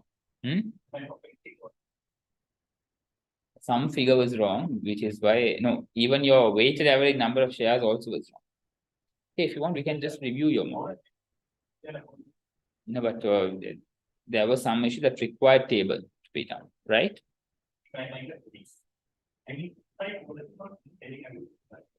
Possibly, right?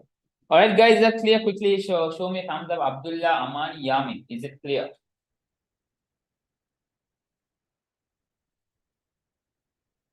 Right, okay.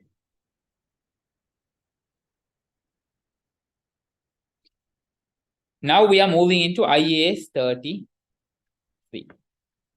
What's more challenging in IAS 33? When there is a convertible. Okay. So Coral Co has net profit for the year ended 30th September 20x5 of 10.5 million.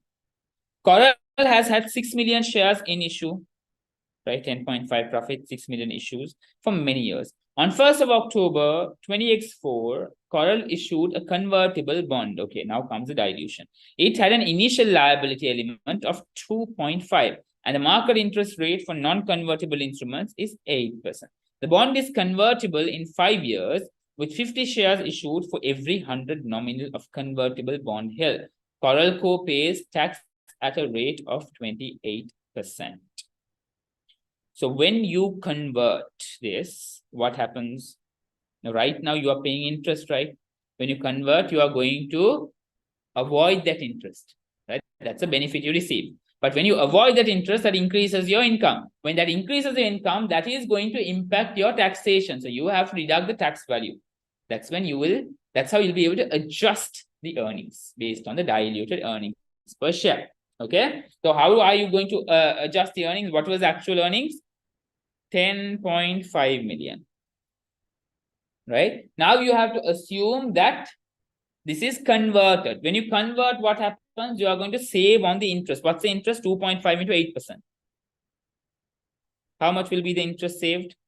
Quickly tell me. 2.5 into 8%. 200. 200,000. Right? Or if you want, you can do that taxation impact both, and then you can convert there as well. So let's do it in that way. Right? Let's keep 200 here for the moment. Right now, tell me what's going to be the tax rate they've given here. 28%, 228%. How much is that? Tax is going to be this into 28%. How much is that? 56.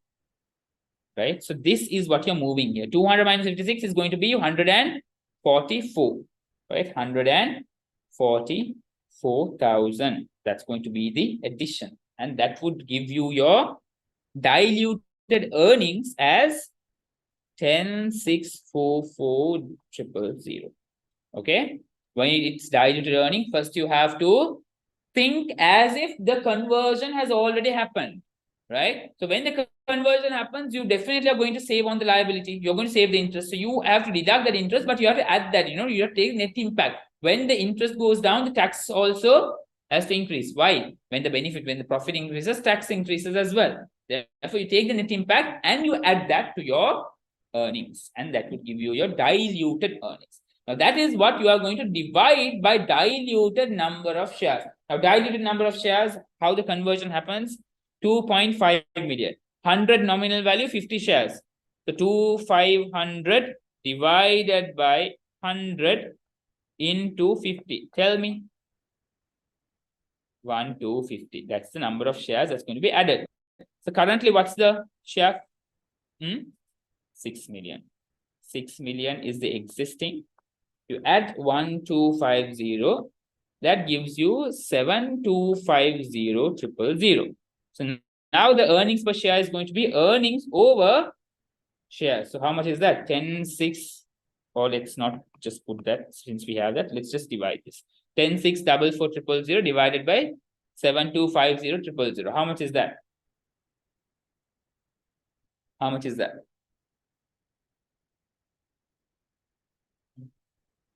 Seven two five zero triple zero, or 10,644 divided by 7,250. Eliminate the triple zeros at the end. How much is that?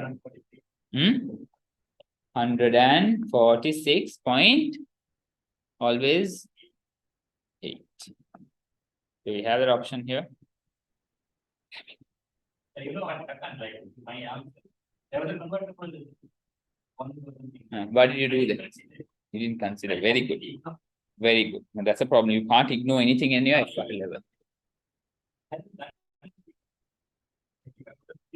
Then you did not pay attention to IAS 33 lectures, is it? You forgot it, right? That's why I asked you to review. But I have actually given that in 30-day planner somewhere where IAS 33 needs to be covered. So please make sure you cover that.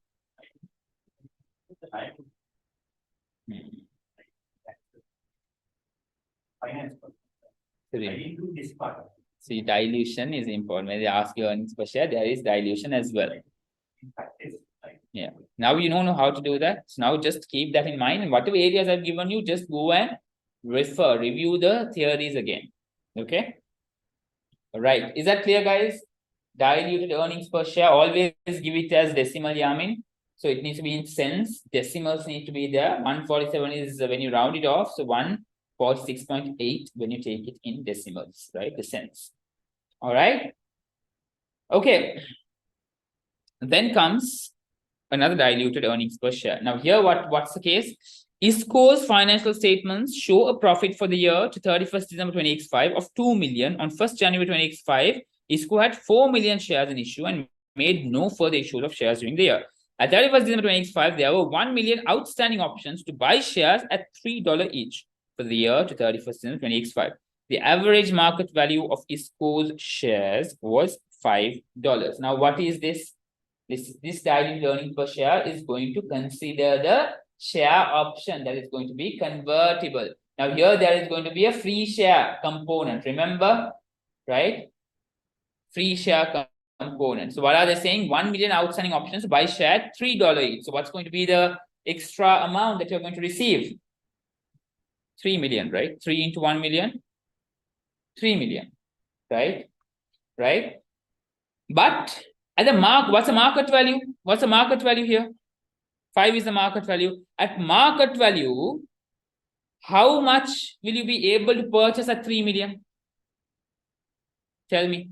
If you pay $3 million, how much will you be able to purchase in terms of market value? Tell me. How many shares? Now here you are getting 1 million shares. But at market value, how many shares? 600,000. So what's the free share?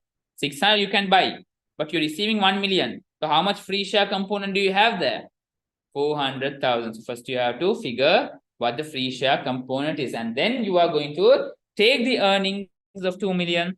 There's no earning change here when it comes to share options, and you divide by the in issue 4 million plus 4 million plus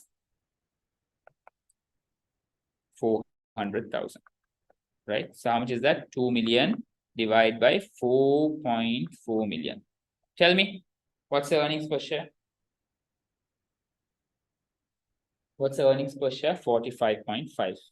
Very good. Is that difficult? Share options? No. Remember, when it comes diluted in terms of convertible, you have to change your earnings. Why earnings is going to be diluted? Then you have to change your number of shares. That's going to be diluted when you convert it. When you take a share option, earnings does not dilute, but it is going to be only the number of shares that's diluting. So you consider the free share component, you add that free share, and you arrive at your earnings per share. Clear? Right. Okay. Earnings. Now you have to tell me what is going to be the earnings that you'll be considering for earnings per share calculation. What's going to be the earning figure? Grommet by grommet.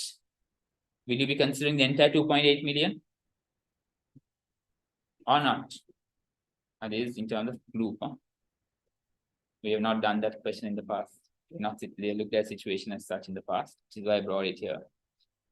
Right? So remember, when there is a group account and they ask you to calculate earning per share, you are not supposed to use the entire 2.8 million profit or the total comprehensive income. Rather, it is going to be the profit attributable to the parent only. This is the figure you will be using as your earnings, not 2.8 million. Okay? In normal single entity, you are going to use 2.8 million. But in this case, since it's a group account, NCI component is not yours, not your earnings. So you're not going to consider that. You're going to consider only the profit attributable to the parent. So what's the amount? 2250. Right. Now, IAS 33 is also important as well. I've given a couple of questions here as well. Right. Now tell me, on 1st of October, Hoy had 2.5 million of equity shares of 50 cents each in issue. No new shares were issued during the year ended 30th September 2024. But on that day, there were outstanding share options to purchase 2 million equity shares at 1.2 each. The average market value of Hoy's equity shares during the year was $3 million per share, $3 per share. His profit after tax is 1550, right? Now this again is going to be equal to the, same as what we did there, right? So how much, how many shares were there? 2.5 million at 50 cents. 2.5 million at 50 cents. How many shares is that? How many shares is that? 5 million shares, right? 5 million shares. Then tell me, how much are they issuing? 1.2 each, 2 million equity shares. 1.2 into 2 million. What's the value? What's the value? 2 million into 1.2.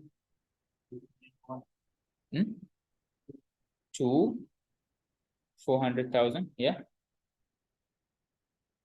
Right. 400,000. Right.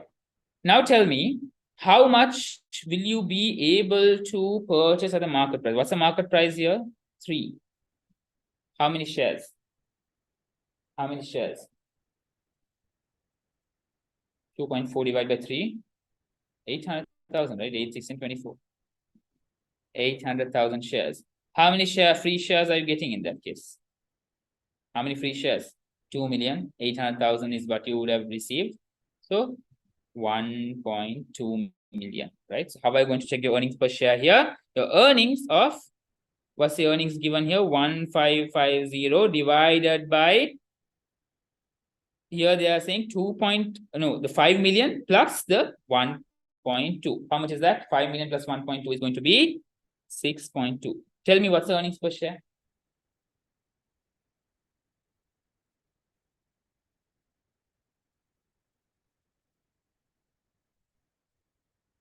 Very good. 25 cents. Is that clear?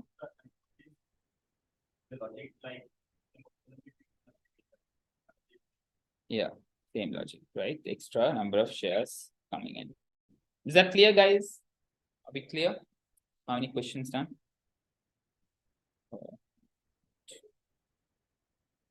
So we're done up to here. 122. 3, 4, 5, 6, 7, 8, 9, 10, 11, 12.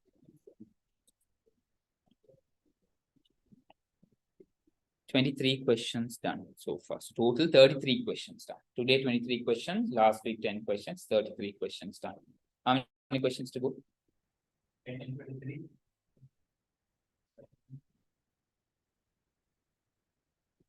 17 questions to go.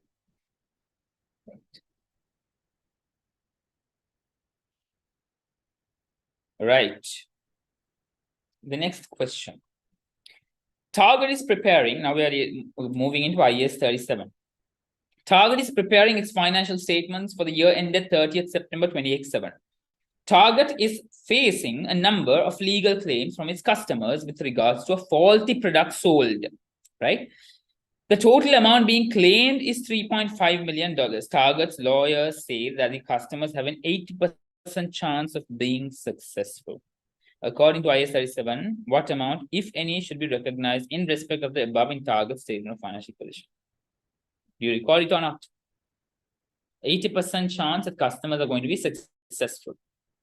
If customers are going to be successful by 80% chance, you are going to lose by 80% chance. If you're going to lose, meaning there's going to be a liability, and it is probable. Therefore, it's going to be this amount. Yeah. Right? If it is possible, then you have to disclose. Now here you have to recognize. Okay. Right. So question and our next question part is the next page. Right. ABC has a year end of 31st December 2084. On 15th of January, on 15th of December 2084, the directors publicly announced a decision to close an operating unit and make a number of employees redundant. Some of the employees currently working in the unit will be transferred to other operating units with ABC. The estimated cost of closure. Redundancy cost 800. Termination cost, lease termination cost 200. Relocation of continuing employees to new locations. Retraining of continuing employees. What is the closure provision? What is going to be the closure provision that you're going to record? Why? Any retraining or relocating cost of existing employees is not considered. So you're considering only 800 and 200 termination cost. That's going to be 1 million. Okay. Any cost you are going to incur as a part of continuing employment or retraining cost, relocating cost, you don't consider under closure. Closure is going to be the redundancy cost and any cost relevant therein, right? With letting go of the employees and that contract. Okay. Right.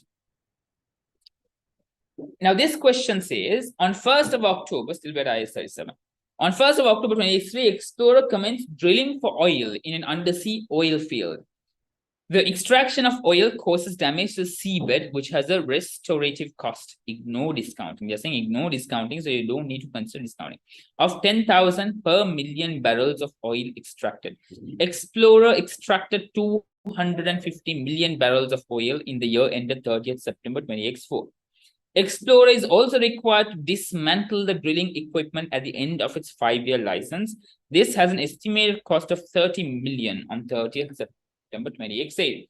Explorer's cost of capital is 8% per annum and $1 has a present value of 68 cents in 5 years' time. Right. What is the total provision? Extraction plus termination. What's the total provision that you're going to do there? 10,000 per million barrels of oil. That's the first issue. How many million barrels have been extracted so far? 10,000 into 250. So how much is that? 25 million, right? That's 25 million. Clear? Right. Is it 25 million or 2.5? 250. 2.5 million, right? 2.5 million. Not 25 million, 2.5 million. Correct? 2.5 million, right? That's the first. Then the next one is going to be the dismantling provision. So what's going to be the dismantling provision? 30 million in 5 years' time. What's going to be the conversion, the cost of capital? 0.68. So 30 million. Dismantling is going to be 30 million into 0.68. How much is that? How much is that? 20.4 million. Now, what are they asking? They're asking the total provision to be report under financial position. Right. Now, in this case, the second one, now this is the first case. Second case, when you do a present value calculation, there is something else involved. What is it? Unwinding cost, not time value, unwinding cost. What's the unwinding cost? 20.4 million into 8%, right? Into 8%. Tell me what's going to be the unwinding cost?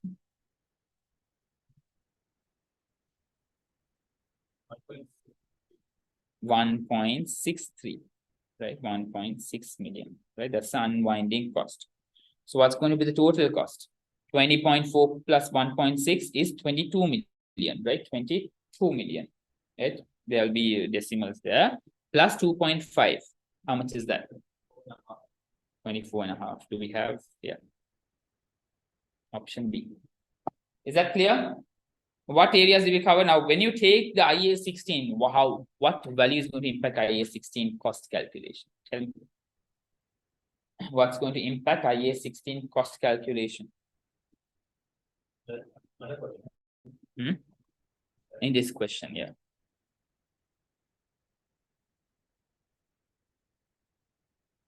In this question, no, 128. The second Explorer dismantling cost. How much is it going to impact the cost of the asset?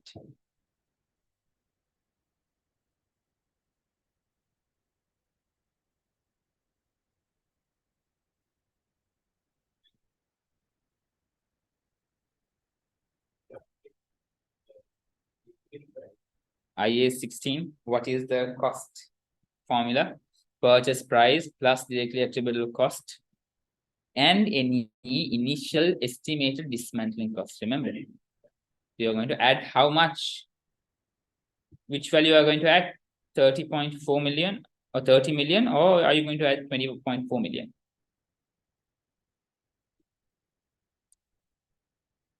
$30 million or 20.4 million? Quickly tell me.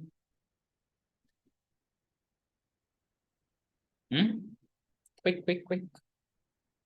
Forgotten? Thirty. 30, very good. How about y'all? What do y'all think? The IAS 16, I don't expect y'all to not know IAS 16. So what happens? We start focusing on IFRS 9, big standards, and then we let go of IAS 16. Then we forget the basic. We don't know what happens. Then we do the depreciation calculation, goes wrong. Why? Because we may have not considered the dismantling cost, or we may have considered the wrong dismantling cost. Remember, present value, the estimated present value of dismantling cost is what you're going to consider as a part of your cost of your asset. So non-current asset will add 20.4 million. And that 20.4 million also will be recorded as a provision liability. And provision liability will be increased every year with the unwinding of discount. Okay, this is relevant to IAS 37 as well as IAS 16, the connection there. Okay, I think in 30-day plan, I have given this point where how the dismantling provision is connected to IAS 16, right? Right. Next question. Now these are basic standards that we're going to look at. The following information is available for the property, plant, and equipment. What's the standard? IAS 16. Of FRI as of 30th September. Carrying amounts 23.4, 14.4, 20x4, 20x3. The following items were recorded during the year ended 30th September 20x4. Depreciation charge of 2.5 million. Item of plant with a carrying amount of 3 million was sold for 1.8 million. A property was revalued upwards by 2 million. Environmental provision of 4 million relating to property, plant, equipment were capitalized during the year. What amount would be shown in FRI's statement of cash flows for purchase of property, plant, and equipment? IAS 7. How is this connected to IAS 7? Right. What do? We have to draw a T account. Now in T account, what happens? What's the balance brought forward? 14.4 million, right? What's the balance carried down? 23.4, right? Then what's the revaluation? The plant value went up by 2 million, so that's added here, right? It increases the plant value, revaluation. Depreciation, it reduces the plant value, so you record it here. Depreciation 2.5 or 2,500.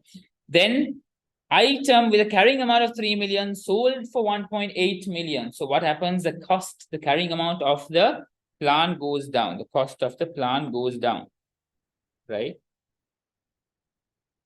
Disposal. What was the carrying amount? 3 million, 3,000, right? Environmental provision of 4 million related to property was capitalized. What happens here? The provision needs to be added as a part of your non-current asset cost. Remember that. Right. Now tell me which side is heavier? Which side is heavier? 23 plus 3, 26, 400, 27, 28, 400, 28, 900, right? 28, 900. This side is heavier. 28, 900. And anyway, they're asking the purchase. No, purchase should be coming in this side. No? Understandable. No, PP addition comes this side. And this is where the difference is going to be. 14.4 plus 6 is going to be 20.4. 28.9 minus 20.4. How much is that? 28.9 minus 20.4.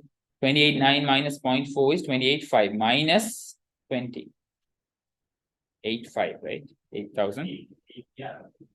28,900 minus 20.4, yeah, that's 28,500, and that is going to be the additions. Why? That's the balancing figure. Is that clear? Is it clear how to look at, how to add the PPE, how to draw the PPE table to arrive at the cash flow, right? 136 at 1st of October. Now, these are also IAS 7 cash flow. At 1st of October 20x4, BK had accrued interest payable of 13 million, right? Let's erase this part. 11 million, 12 million, right? BK had accrued interest payable of 12,000, not 12 million, 12,000. Even this will erase, right? 28,900, right? Okay. During the year ended 30th September 2025, BK charged finance costs of 41,000 to its statement of profit or loss, including unwinding discount relating to a provision stated at its present value of 150,000. At 1st of October 2024, the closing balance on accrued interest payable account at 30th September was 15,000. BK has a discount rate of 6%. Now, what happens? What was the opening accrued interest payable? 12, right? What? Let's draw a T account here. T account. Accrued interest. Right. Now, what is accrued interest? Is it an asset or a liability? It's a liability. So brought forward value is how much? 12 million. What's the carried down balance? Carried down is 15. Right. Now, in this, what they are saying, there was interest as per financial statement. How much was that? 41, right? Interest 41,000. Including unwinding discount related to a provision stated at its present value of 150,000. Now, what happens? There is going to be an unwinding, right? This is not cash. Unwinding discount is not cash, right? So why that unwinding cost is necessary? To get the cash value, right? So interest is going to be 41,000 minus unwinding discount 150,000 into 6%, right? How much is that? 150,000 6% is 9,000. So what is going to be the value you take here? 41 minus 9, 32,000, right? Like 32,000. What else? Is there any other adjustment? No. This side is heavier. 32, 42, 44,000. 44,000. Right? So now what's the difference? 44 minus 15? 29,000, right? That's going to be the payments. Balancing figure. 29,000. Clear? Is that clear? Right.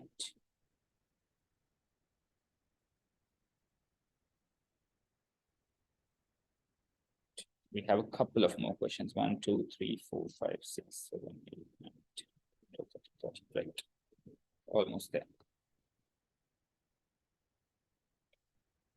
The next question says, Butcher had the following balances in his statement of financial position as of 30th June. How much will appear under cash flows from financing activities? We touched upon investing, we touched upon interest paid, now which is a part of operating. Now we are touching upon the financing, right? The financing, what do you notice in financing mainly? What impacts financing activities? It's going to be the share issues, the equity changes, or it's going to be the liability changes, right?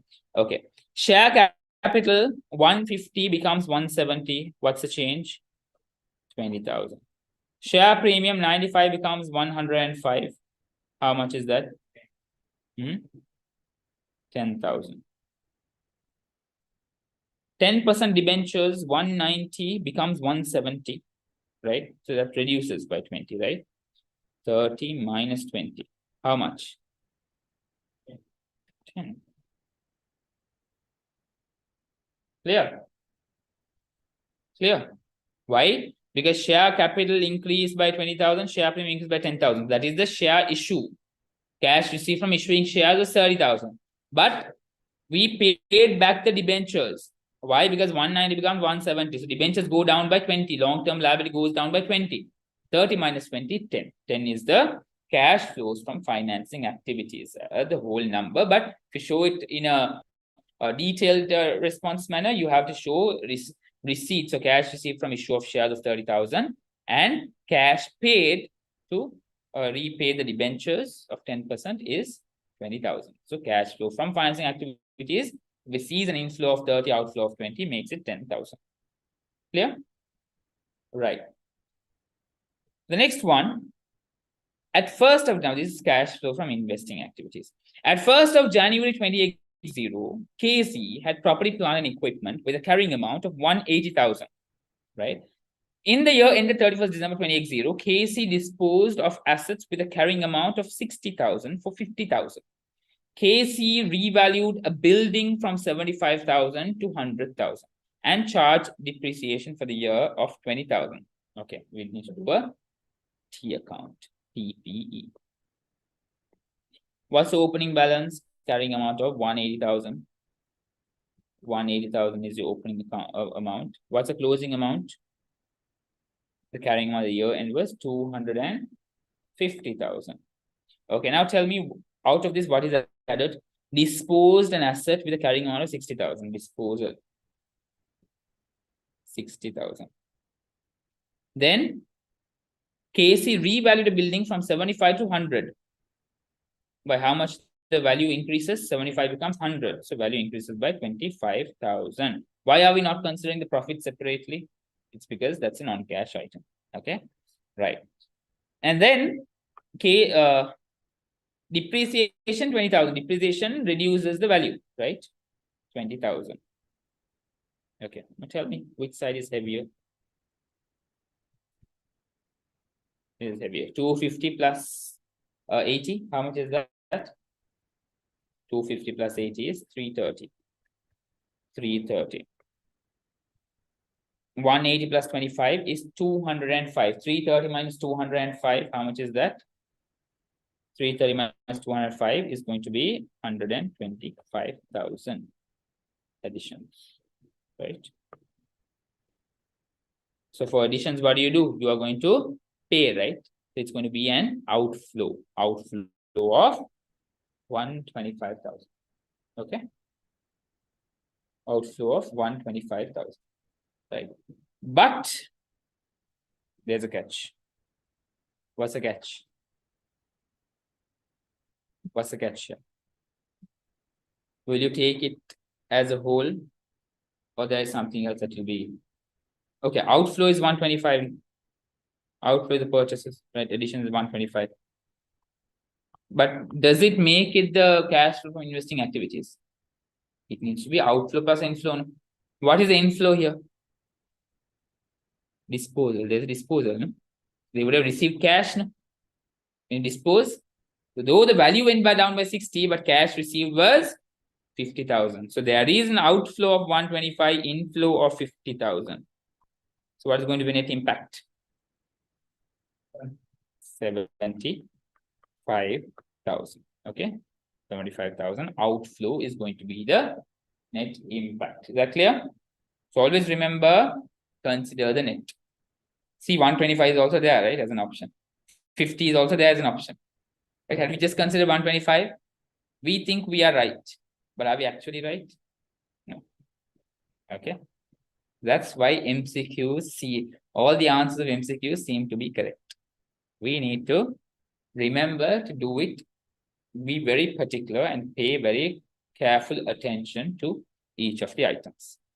Right? So we are at 150. How many questions more to go? Okay, now we are proceeding to IFRS 3, IAS 28 and interpretation, the final parts.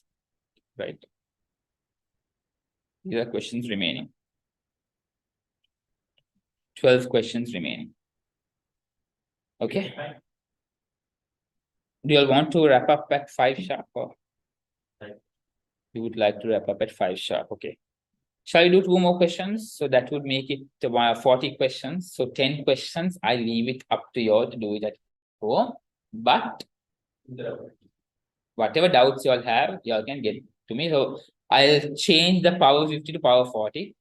We did attempt 40 questions, but you know, there are some important questions we have not. So 10 questions as a homework. Is that clear, guys? So let's discuss 2 more questions. Right. West has a 75% subsidiary Life and is preparing its consolidated financial position as at 31st December 2086. So Life and West are a group. The carrying amount of property, plant, and equipment in the 2 companies at the date is as follows: 300 at West, 60 at Life. On 1st of January, Life had transferred. Now, this is something that we have not looked at always. I mean, we have looked at from a theory angle, but not in calculation angle, right? Which is the unrealized profit on PPE transfer, right? On 1st of January 2086, Life had transferred some property to West for 40,000. At the date of transfer, the property which had cost 42,000 had a carrying amount of 30,000 and a remaining useful life of 5 years. Right now, here the carrying amount at the year end after transfer, how much is that? How much is going to be carrying amount? Yeah. Now, life had a transfer some property with 40,000. What's the remaining useful life? 40,000 divided by 5. Tell me the remaining useful life. So depreciation is going to be 8,000, right? So what's going to be the carrying amount? 40,000 minus 8,000. That's 32,000, right? So that is going to be the transfer value minus the depreciation that was incurred during the year, right? If it was not transferred, what's going to be the difference? If it was not transferred, what would be the difference? Carrying amount of 30,000, right? It had a carrying amount of 30,000. So what would be the depreciation now? 30,000 divided by 5. How much is that? 6. So what would be the carrying amount? 30,000 minus 6,000. How much is that? 24,000. Right. Now, what is going to be the unrealized profit? 32. Difference between 32 and 24. So what is the difference?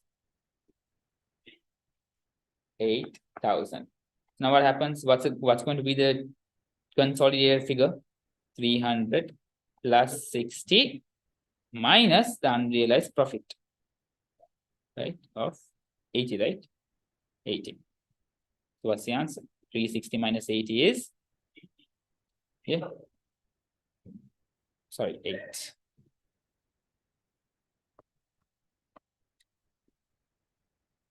Right. 360 minus 8, how much is that? 352. Remember, guys, unrealized profit for non-current asset transfer is always going to be the difference between carrying amount after the transfer and assuming carrying amount. If the transfer did not happen, what does it remind you of? What do you all recall? This reminds you of something. The carrying amount, had the transfer not happened, had the transfer happened. No. No. But this should remind you of something else also. Depreciation. You can consider cost depreciation. Cost depreciation. Had the transfer happened, had the transfer did not happen. But transfer to replace by something else. IAS 36, impairment reversals. Remember, how do you see the difference between impairment reversal? What can you reverse? You can't reverse the entire amount. You can reverse only the amount between the carrying amount after the impairment and assuming there was no impairment happening, the carrying amount there, you consider different, then that difference is what you are going to reverse. Now here, what you are going to eliminate, you take the carrying amount considering the transfer, right? How much was the carrying amount after transfer to the subsidiary? And had the transfer not happened, what would be the carrying amount? The difference is what will be the unrealized profit that you will have to eliminate from your consolidated non-current assets on the statement of financial position. Is that clear? Is that clear, guys?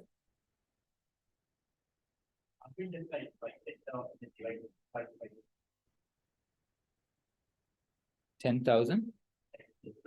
Between 40,000 and 20,000. Yeah.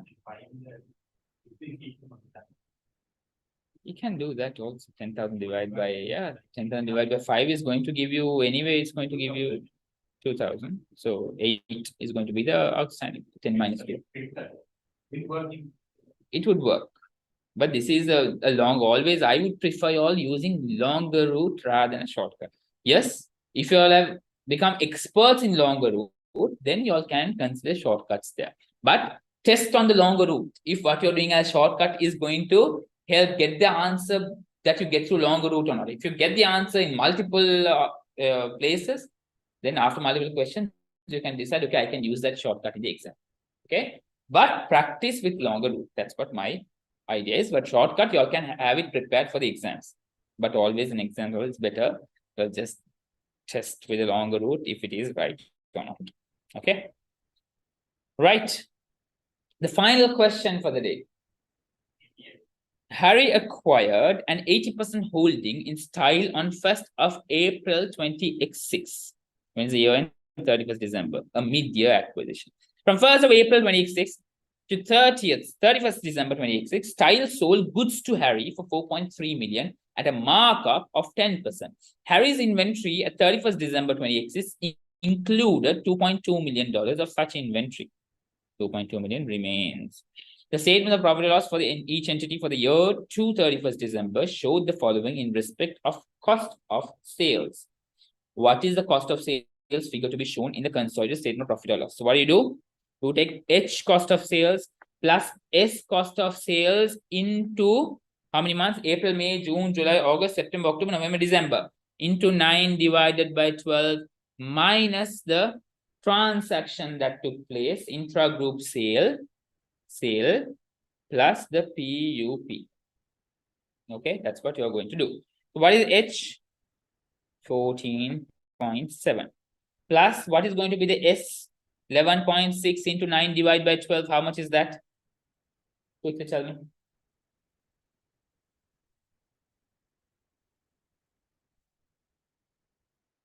$11.6 into 9 divided by 12, guys, quickly.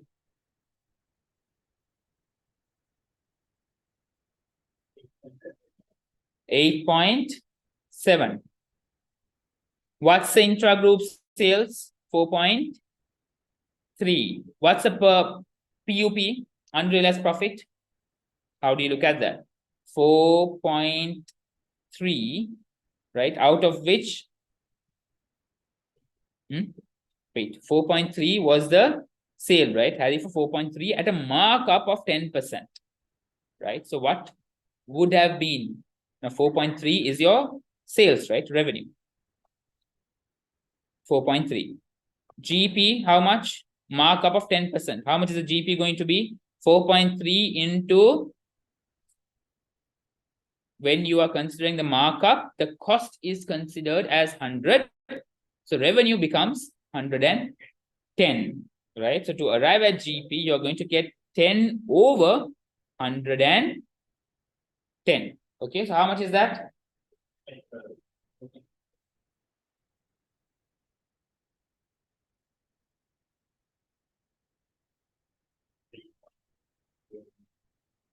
Hmm? 4.3 into 10 divided by 110. Can't be 3 point. 0.3909. Okay. 0.39, right? 390, let's call it 0.390, 0.4. Right. So what should be the cost in that case? What would the cost be? 4.3 divided by 110 into how much? 100, right? 3.9, right? Now, out of this, what they're saying, what's the unrealized profit component? It's 2.2 million only, right? Now, 2.2 million is the goods value of unsold goods, right? So that's what you're going to consider here. 2.2 into 10 divided by 110. What is going to be the profit for this? 2 million, right? 2 million. 2 million. Can't be 2 million. 2.2 is a 2.2 million into 10 over 110. 0.2. Okay. Right. So what is going to be deducted from here? 0.2. So what's going to be the figure? 14.7 plus 8.7 minus 4.3 plus 0.2. How much is that? 4 point total. 14.7 plus 8.7 minus 4.3 plus 0.2. 19.3. Clear? That's the answer. How many questions are we done with? We are done with 40 questions, right? How many questions? 1, 2, 3, 4, 5, 6, 7, 8, 9, 10. 10 questions are exactly there. So I want you all to just take a screenshot of these question numbers.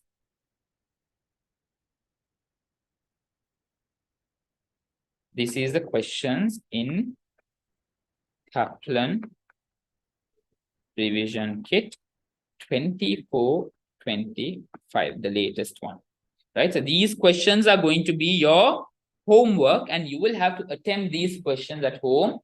If there are doubts, since we're not going to discuss those anymore, any doubts, get back to me. Mock papers, guys, I'll be sharing on the group. I hope all three of you are there on the group. I've taken a picture of your contact numbers as well. I have to save that. Let me just check that once again. Once I have the contact details sorted.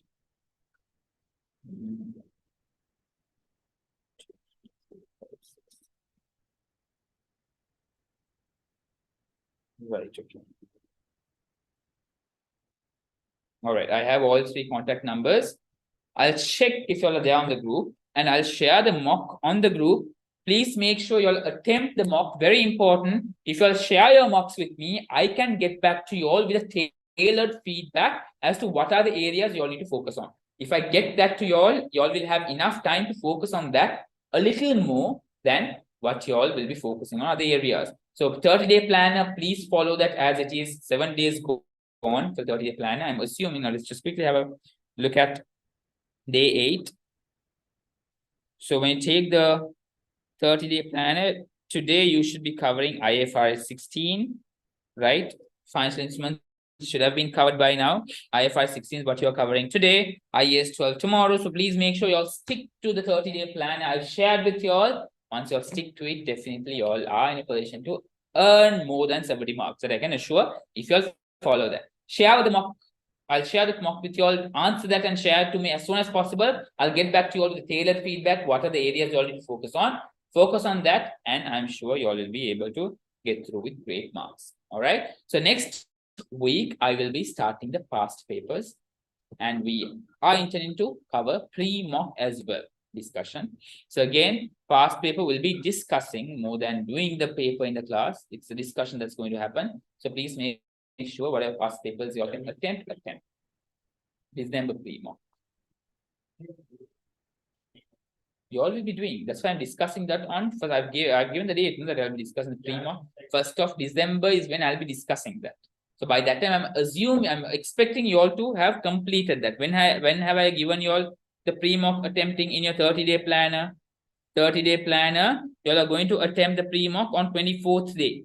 24th day is going to be around 27th of November. So I will be giving you all enough time after 27th of November also. So get the pre-mock done, and we'll be discussing the pre-mock on the 1st of December. So therefore, please make sure you all are attempting as many questions as possible. Next time we meet, we will be on the 14th day, right? So we'll be doing a paper. So anyway, when we meet again, you all are expected to get done with most of the papers. All right. So all the very best, guys. Keep up the preparation. Keep up doing the great work. Keep up. Don't lose touch from afar. Keep up with the 30-day planner. Attempt as many questions as possible. Take the Kaplan dosage that I've given you all, 60 mock MCQ questions per day. Do all of that, and I'm sure you all can get through with greater marks. If you all have any questions, any doubts at any point, you all can always reach out to me. I'm very active during this month because I want all of you to get through. All the best. And I'll see you all on the next week.